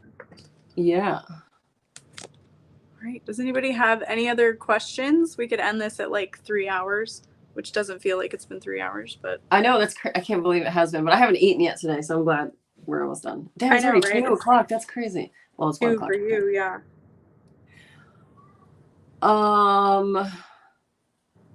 I'm just scrolling back up. Christine Whitaker said that she went to Lowe's and bought a piece of sheet metal the size of her mat, and she got magnets. And so she's doing that trick. I've been seeing that online. That's really smart to hold stuff in place. Yeah. I feel like I don't cut enough for it to, or like, I don't know. I don't cut enough like thin cottons, I guess, for it to be. Yeah, I'm not cutting a whole lot of cut. I mean, I cut linings of bags, but now that I have my acrylic templates, that really holds it in place for me. Yeah. I just started using the big ruler. When I got this one for me, I'm like, gosh, what am I even going to use this for? But now, because I've been making a lot of totes and stuff, I'm like, oh, that's where this thing comes in handy. Do you want to see the one we're bringing to Tennessee, hopefully, if it gets here? Oh, wow. What's that one? It's an 18 by 18. He's out here doing the most with all these rulers. I know. They better come, but I love it so much. I love all the glittery stuff. Yeah. I did have someone email me. They're like, are you going to release rulers without any glitter? And like, yes, that's a great idea. Maybe in the future when we have room, but I want to make a sticker that's like, if my glitter's too loud, then you're too old. But I don't mean it. I don't mean it. Yeah, just a LOL. Yeah. Because I know it can be hard to see through the glitter, but I don't have a problem with it. I don't know. I mean, the only thing that I find a little bit challenging on the rainbow is like the blue. When it's flat, the blue sometimes I have a hard time, but since you've lightened it from the original one, it's not, I don't think it's bad at all, but I like them. They're definitely fun and pretty. I mean, it makes you like really focus and pay attention to what you're cutting, which I think is that's a good attribute. Yeah. Jade said you sand between base coat and color coat. Did you sand? No, Lauren didn't. I think if you make sure that you use a lighter around your edges, you're going to have less of an issue with needing to sand. Absolutely. Yeah. If you create a nice flat workspace to start with, it shouldn't, which I think that's why I haven't had to do sanding as much anymore. But sometimes I'll give it a light scuff just to help with adhesion, but I don't. And then maybe if you're using like a really standout edge coat color, you'd want to make sure you sand it. Yeah, just to be sure that it's all nice. Yeah. Okay. Cool. Well, thank you to everybody for joining us. And Lauren, thanks for having me. Thanks for doing this with me. I'm so excited I finally made one. Yes. Good job. I'm very proud of you. Here's mine. Yay. So good. I can't wait to see the 40 more you make. Yeah, we'll see. I usually only have like 5 or 8 on my table, so just 5 or 8 more to make now. Yeah, it's the best wallet. I'm sorry. I've been carrying it for 2 years and I love it so much. Well, thanks. I appreciate you. Genius. Yeah. Okay. Thank you so much to everybody for hanging out with us today. If you have any questions, comment on Nicole's video or my video and we'll answer, or we won't.